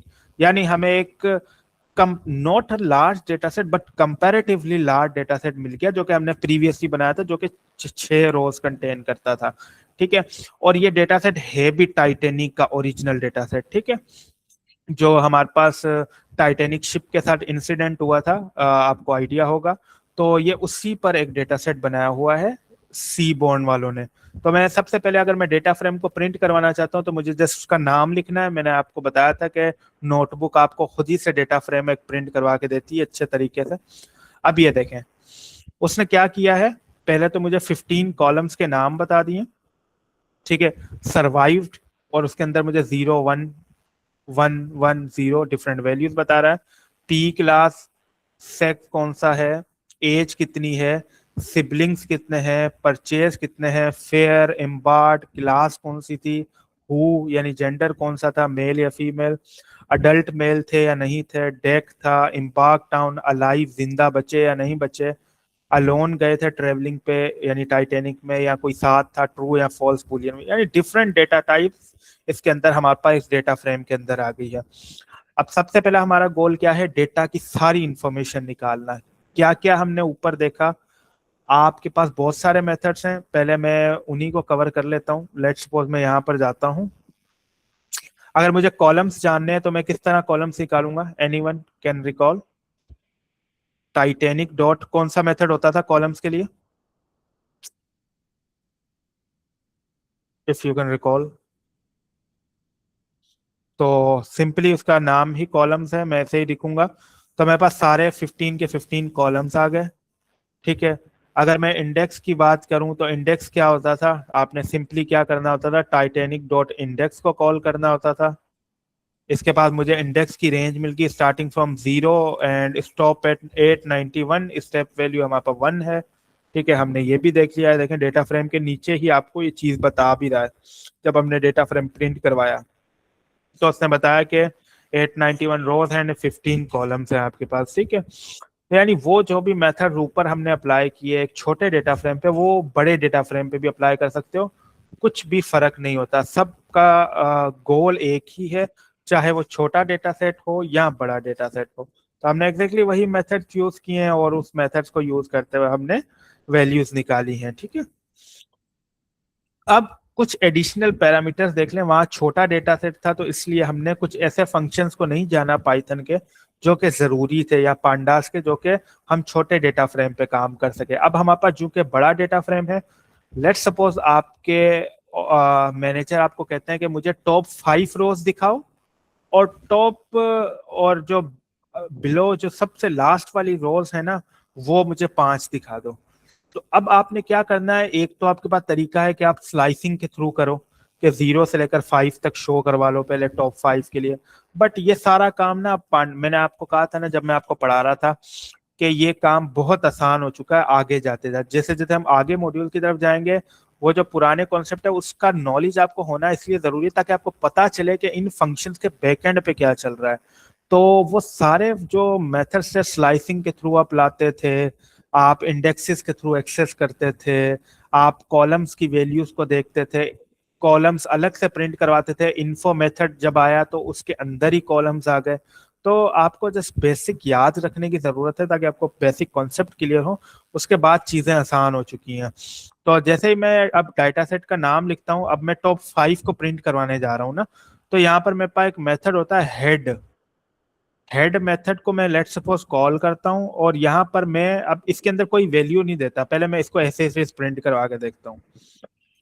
जैसे मैंने एज इट इज प्रिंट करवाया तो हेड के अंदर ऑलरेडी ये स्लाइसिंग वाला कॉन्सेप्ट होगा, मैं अज्यूम करता हूँ, क्योंकि हमें अगर कोई डेटा फ्रेम को शॉर्ट करना है तो हम किस तरह कर रहे थे, अगर सबसे ऊपर आप जाओ छोटे डेटा फ्रेम पे, इसलिए हम करते हैं ताकि आप लोगों को ये चीजें आसानी से क्लियर हो सके, ठीक है। तो आपको याद हो, तो जब मैं ये कर रहा था तो मैं क्या कर रहा था, एक डेटा फ्रेम का एक छोटा सा हिस्सा बना रहा था स्लाइसिंग के थ्रू, या यूं समझो मल्टीपल लेबल्स के थ्रू।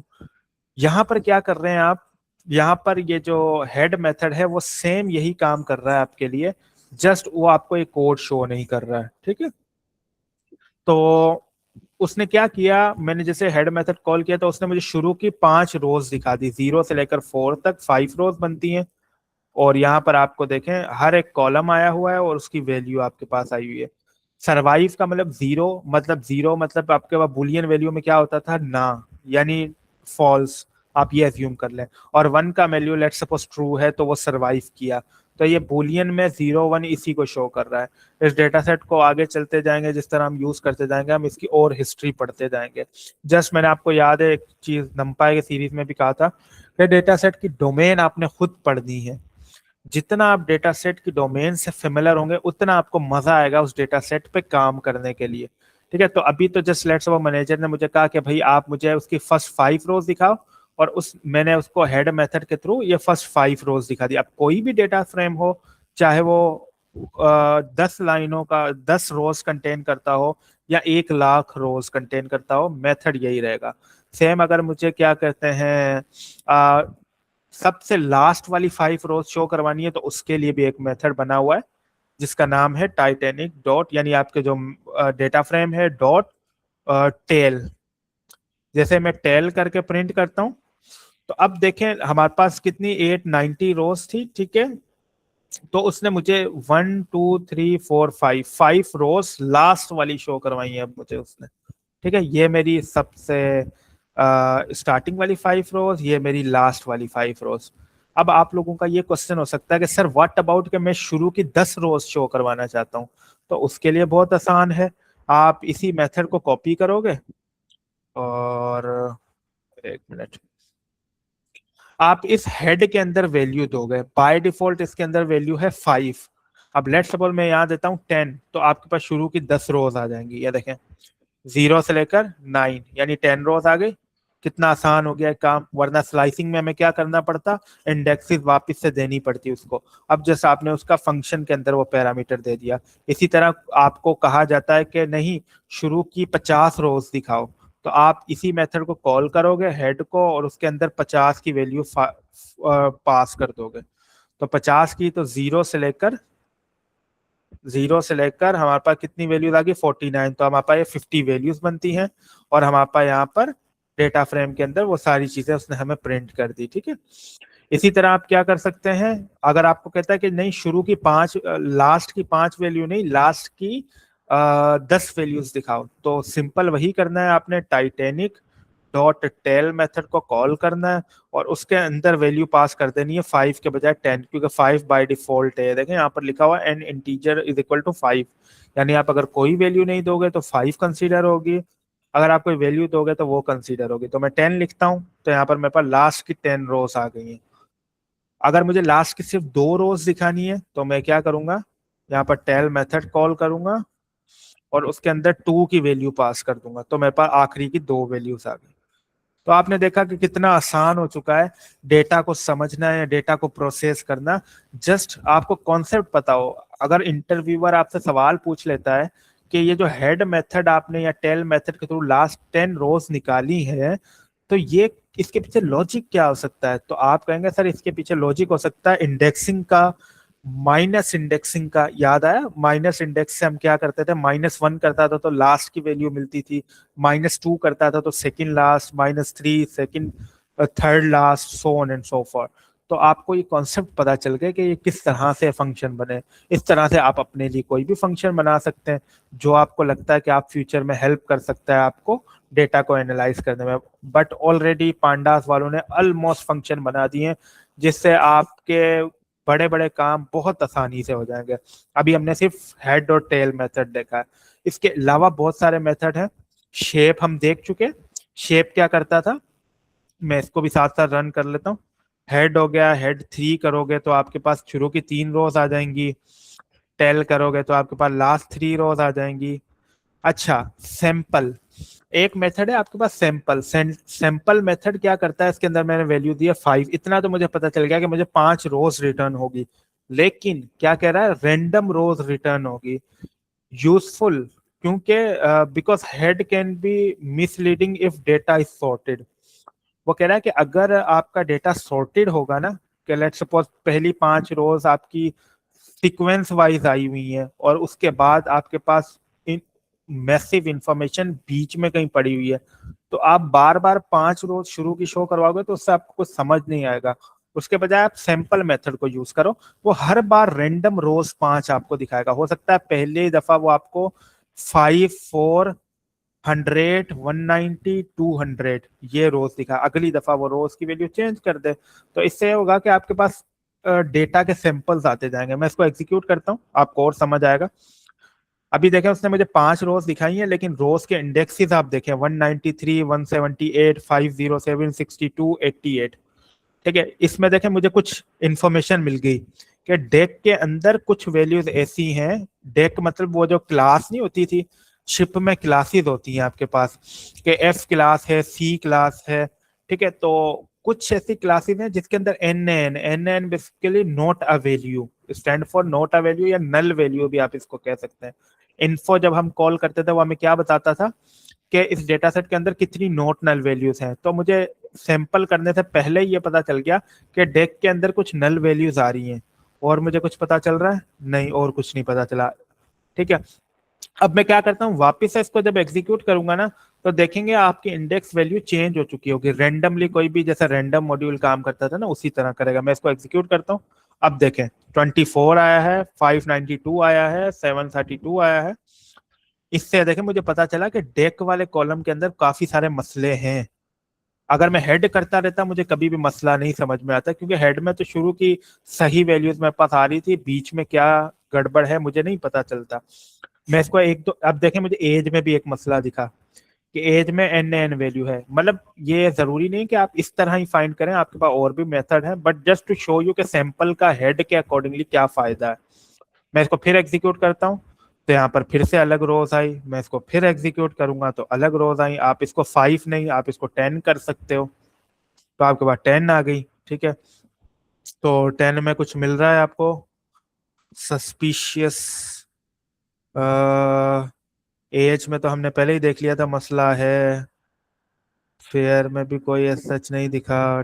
ठीक है, कुछ कॉलम्स ऐसे हैं जो कि ऑलमोस्ट सही आ रहे हैं। अलोन हमारे पास ऑलमोस्ट सही आ रहा है, कोई एम्पिटी वैल्यू, कोई ऐसी सस्पिशियस वैल्यू हमारे पास नहीं आ रही।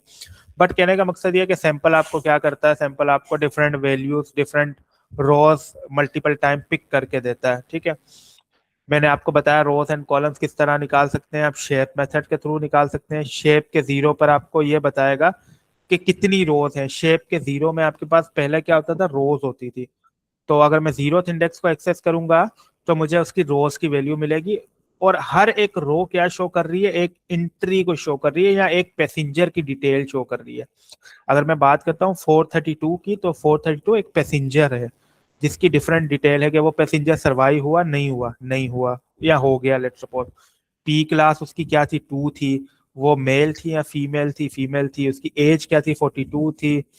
उसका उसके कोई सिबलिंग्स थे या नहीं थे, उसके PARC हम इसको देखेंगे ये क्या है, उसके पास फेयर कितना था उसके टिकट पे वो बताया, एम्बार्क यानी उसकी क्लास कौन सी थी, S क्लास थी, Q क्लास थी, और उसके बाद सेकंड मतलब उसके डब्बे जो होते हैं डिफरेंट पोर्शन होते हैं उसकी क्लास क्या थी, वो कौन थी, हु थी यानी वुमेन या मैन थे, अडल्ट मेल थे या नहीं थे, फॉल्स आ गया क्योंकि मेल तो नहीं था फीमेल थी, ठीक है।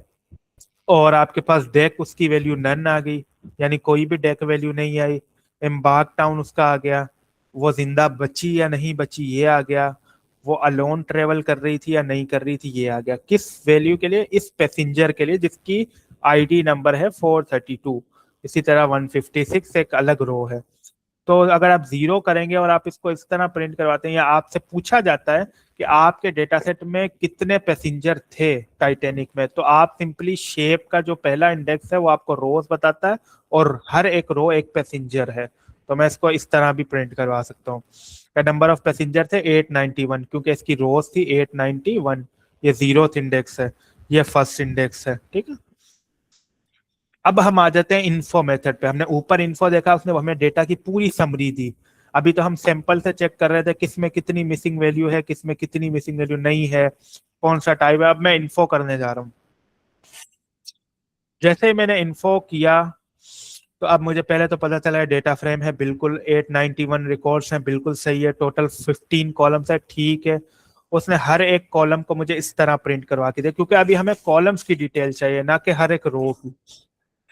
तो उसने कहा एक सर्वाइव कॉलम है जिसके अंदर टोटल कितनी वैल्यूज है, 891 नल वैल्यूज है, नोट नल वैल्यूज है, यानी सारी वैल्यूज ऐसी हैं जिसके अंदर एक वैलिड वैल्यू कंटेन करती है। क्यों? क्योंकि हमारे पास टोटल एंट्री है 891 है और यहाँ पर भी 891 है, यानी सर्वाइव जो हमारे पास इंटीजर टाइप है वो बिल्कुल सही है, P क्लास भी सही है।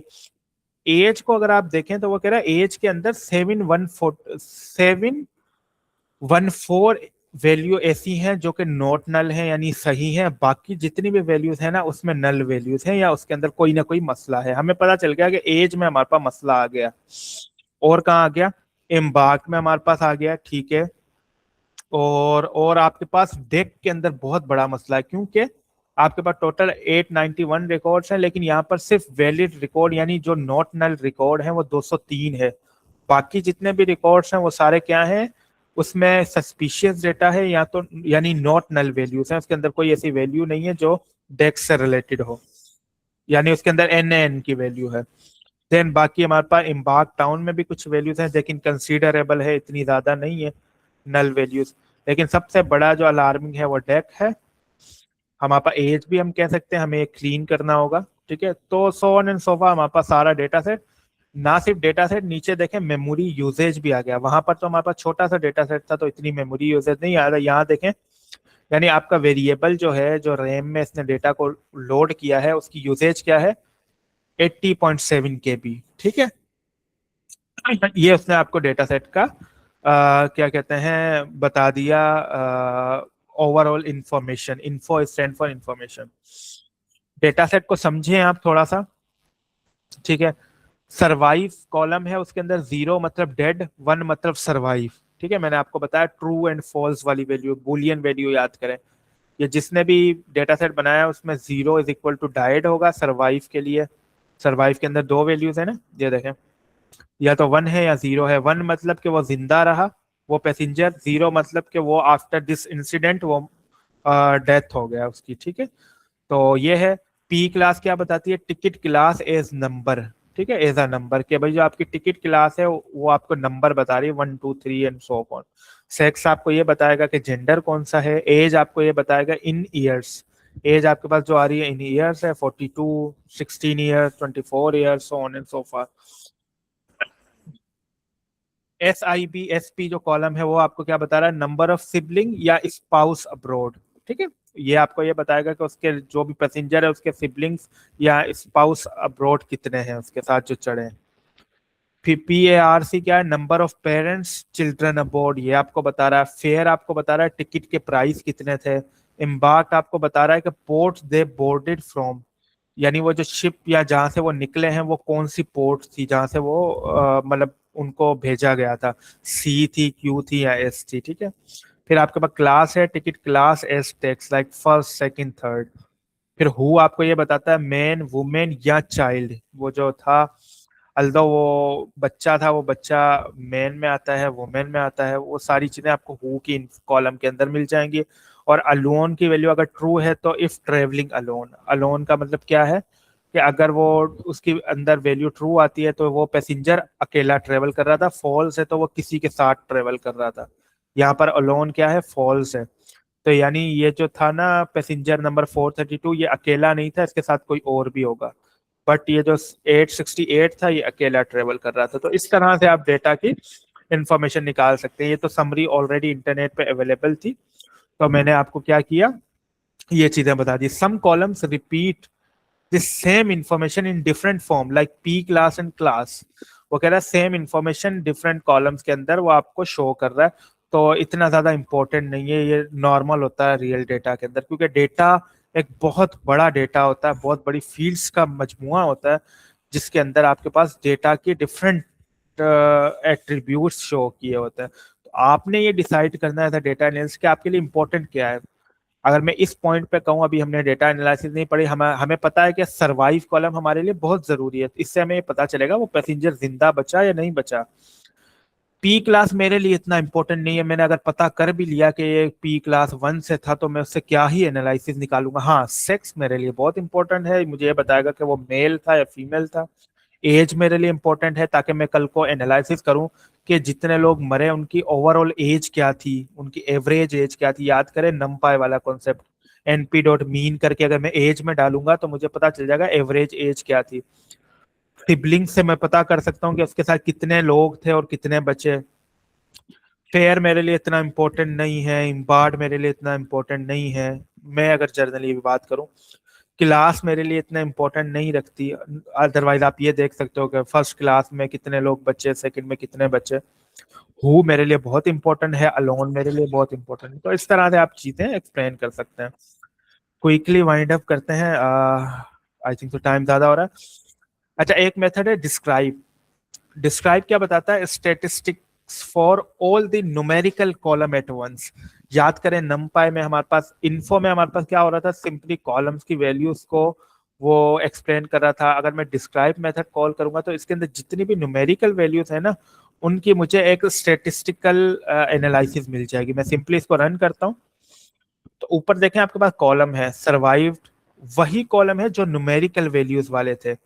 जो आप देखें सर्वाइव हमारे पास न्यूमेरिकल है, लेकिन पी क्लास भी न्यूमेरिकल है। सेक्स हमारे पास न्यूमेरिकल नहीं, क्योंकि इसमें मेल और फीमेल है, यानी इसमें आपके पास वैल्यूज क्या होंगी, या तो मेल होगा या फीमेल होगा। तो आप यहाँ पर देखें ऊपर आपके पास ये वाला कॉलम नहीं है, आपके पास ट्रू वाला कॉलम, अलोन वाला कॉलम नहीं है, ठीक है। आपके पास क्लास वाला कॉलम नहीं है, सिर्फ वो कॉलम्स है जो न्यूमेरिकल वैल्यूज होल्ड करते हैं, ताकि उसके अंदर स्टेटिस्टिकल आप एनालिसिस कर सकें। काउंट क्या बताएगा कि सर्वाइव के अंदर कितनी वैल्यूज है, पी क्लास के अंदर कितनी वैल्यूज है, एज के अंदर कितनी है। हमने देख ली एज के अंदर, वैसे इन्फो से भी हमें पता चल गया था। मीन अब देखें कि जो सरवाइव किए हैं उनका मीन क्या था, 0.38। मैंने तो कोई मीन का मेथड कॉल नहीं किया, मैंने तो डिस्क्राइब किया सिंपल, उसने खुद ही ये कैलकुलेट करके बता दिया। पी क्लास की एवरेज ये है, एज की एवरेज यानी जो ट्रेवल कर रहे थे लोग उनकी ऑलमोस्ट एवरेज अगर निकाले तो 29.6 एज बनती है, ठीक है। ऑलमोस्ट आधे लोगों के पास सिबलिंग्स थे, ठीक है। और फेयर ऑलमोस्ट तकरीबन जो रेंट था वो 32 पॉइंट कुछ था, ठीक है। इसी तरह स्टैंडर्ड डेविएशन देख लें आप, मिनिमम वैल्यू क्या है सरवाइव की, 0 है।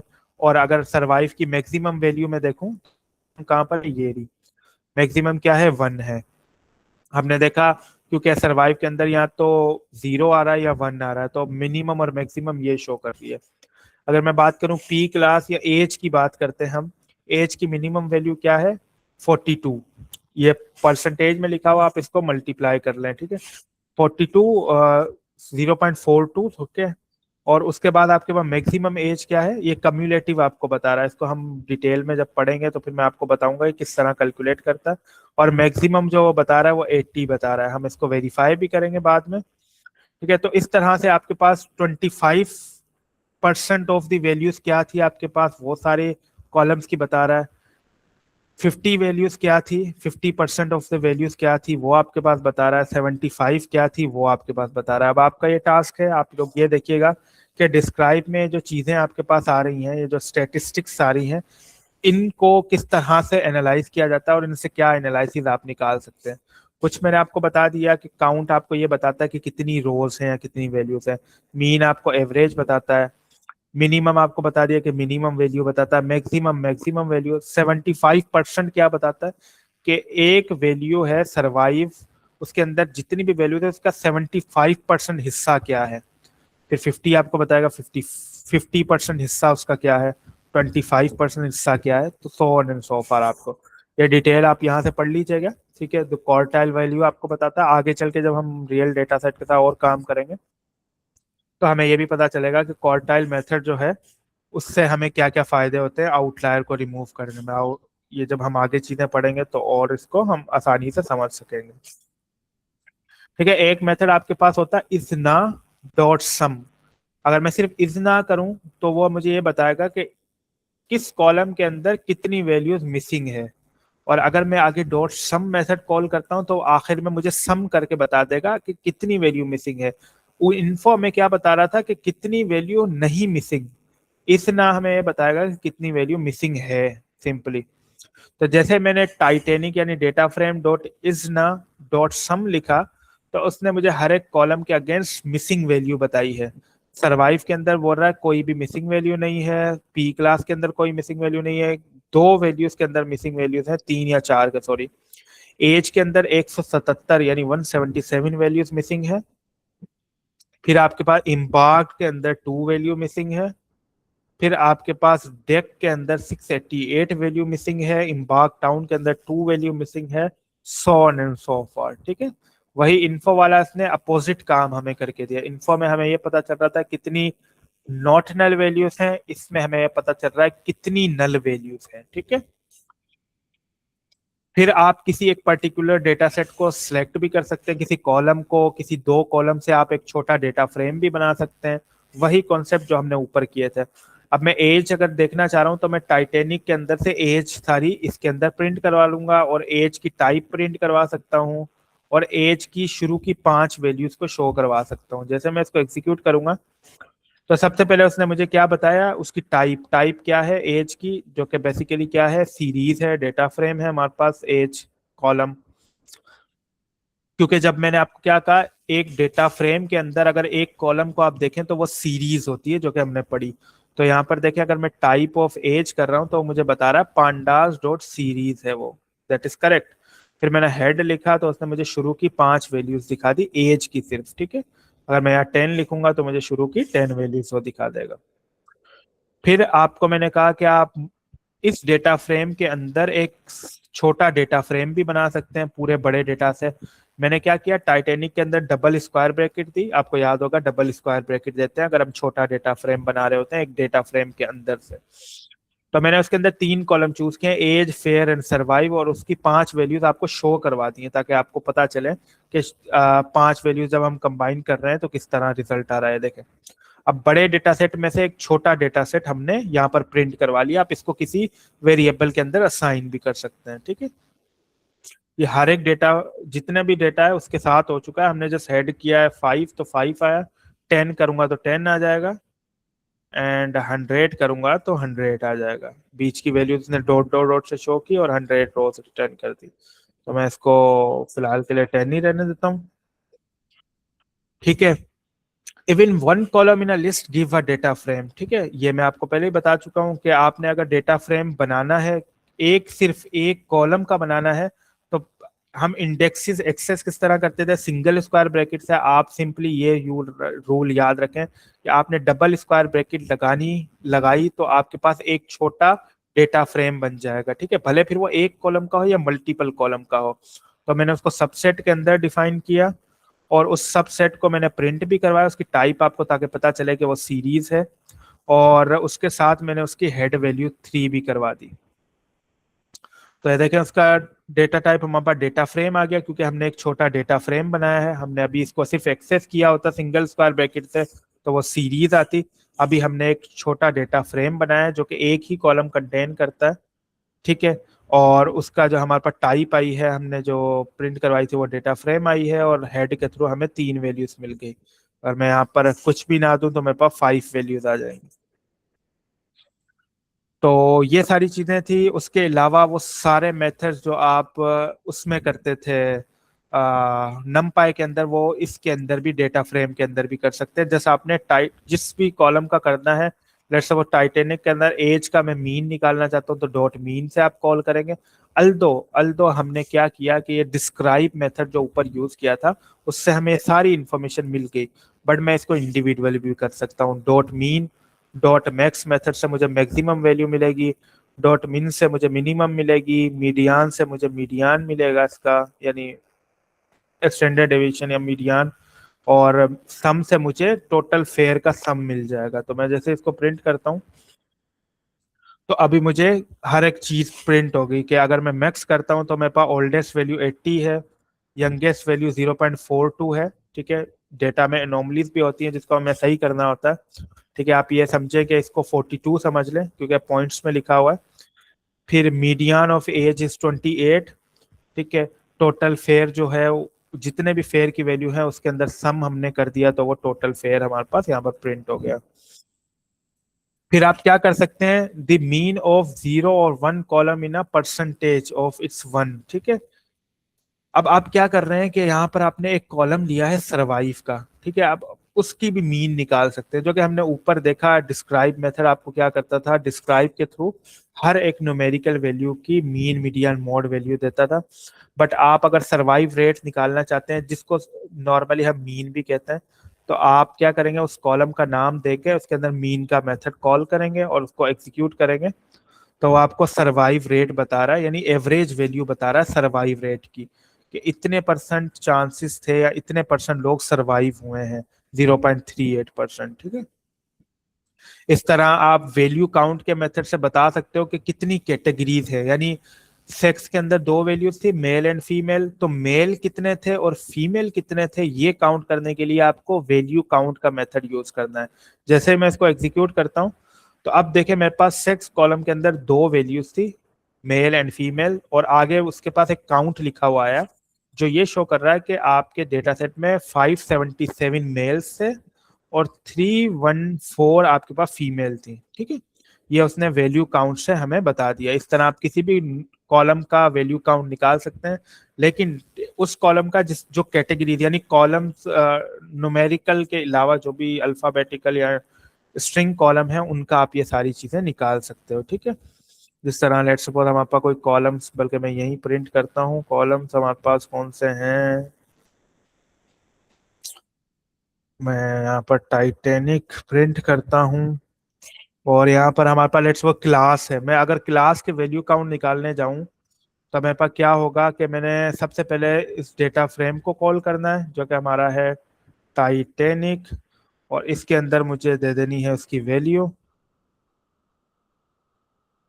क्लास, और आगे लगा देना है वैल्यू काउंट। ठीक है। तो मुझे उसने बताया कि आपकी क्लास के अंदर 3 वैल्यूज हैं, थर्ड, फर्स्ट एंड सेकंड। जो थर्ड कंटेन करते हैं वो 491 पैसेंजर हैं, फर्स्ट वाले जो क्लास है उसके अंदर 216 पैसेंजर हैं, और सेकंड वाले के अंदर 184 पैसेंजर हैं। ठीक है। तो इस तरह उसने हमें वैल्यू काउंट के थ्रू ये समरी बता दी। देन आप उसको एज अ परसेंटेज भी शो कर सकते हो इंस्टीड ऑफ काउंट। अभी यहाँ पर आपके पास काउंट आ रहा है, आप चाहते हैं कि इसका परसेंटेज मुझे शो हो, तो आप डॉट वैल्यू काउंट के अंदर एक नॉर्मलाइज का पैरामीटर है, उसको ट्रू कर देंगे। जैसे इसको ट्रू करके रन करेंगे, तो अब आपके पास क्या आ रहा है कि जो थर्ड क्लास है आपके पास, उसमें टाइटेनिक के अंदर, शिप के अंदर, उसमें ऑलमोस्ट 55% पैसेंजर आते हैं। फर्स्ट क्लास के अंदर 24 हैं, एंड लास्ट क्लास के अंदर आपके पास 20 है। इनको सम करोगे तो 100 हो जाएगा। और यहाँ से भी आपको अंदाजा हो रहा है कि सबसे ज्यादा थर्ड के अंदर है, यहाँ पर ऐसे ही है 55% थर्ड के अंदर है।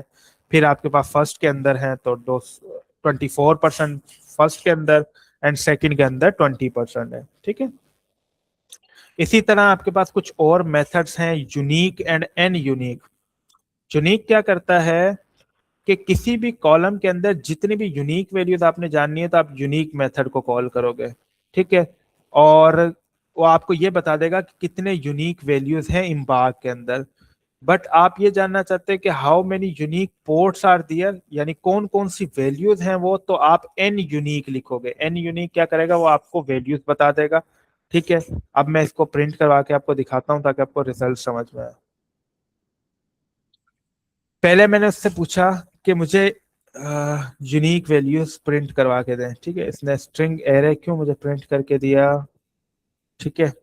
इसको मैं देखूंगा, इसको चाहिए था कि वो यहाँ पर काउंट बताता। आप लोग इसको देखिएगा कि इसने यहाँ पर काउंट क्यों नहीं बताया। ये आप लोगों की एक और असाइनमेंट है कि जो यूनिक मेथड है वो आपको ये बताता है कि आपके अंदर कितने वैल्यूज हैं जो कि यूनिक हैं, ठीक है। कौन सी वैल्यूज हैं वो आपको किस तरह पता चलेगा, यानी how many values are there, वो आपको ये बता रहा है कि 3 वैल्यूज है। यहाँ पर आप नीचे देखें, सॉरी ये जो है ऊपर, उसने वो इस फंक्शन की डिटेल कॉल की है, और यूनिक में आपको ये बताया कि आपके पास ये 4 वैल्यूज यूनिक हैं। जर्नली 3 वैल्यूज हैं, चौथा वैल्यू आपके पास N N basically stand for not an number, that is basically null values. तो आपके पास ये 3 वैल्यूज उसने शो करवा दी है कि क्लास के अंदर एक है standard, C class and Q class, ठीक है। उसकी लेंथ आपको बता दी है। लेंथ किस तरह बताई उसने, हाउ मेनी यूनिक वैल्यूज आपके पास क्या है, 3 है। जब हमने यहाँ पर एन यूनिक वैल्यूज की तो आपको यह पता चल गया कि यूनिक वैल्यूज आपके पास कौन सी हैं। यूनिक क्लासेस आपने जाननी है तो आप अभी हम इम्पार्ट कर रहे थे, अभी क्लासेस हमें पता चल गई। क्लासेस कितनी है, थर्ड, फर्स्ट एंड सेकंड, ठीक है। इसी तरह आप इसकी एन यूनिक वैल्यूज भी निकाल सकते हैं। जैसे मैं इसको यहाँ पर प्रिंट करूंगा एन यूनिक,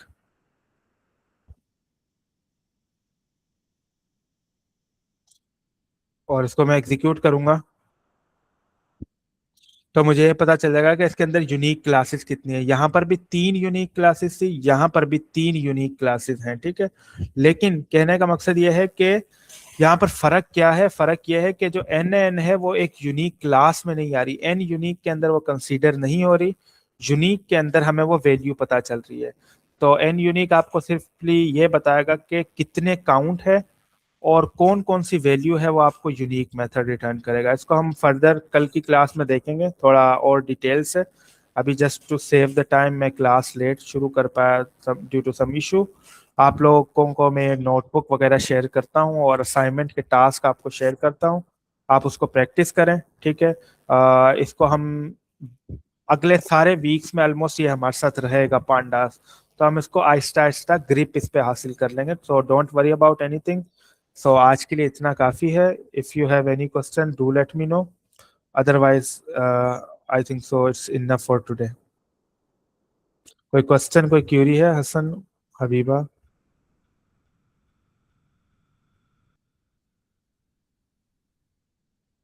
नहीं सर, क्लियर है।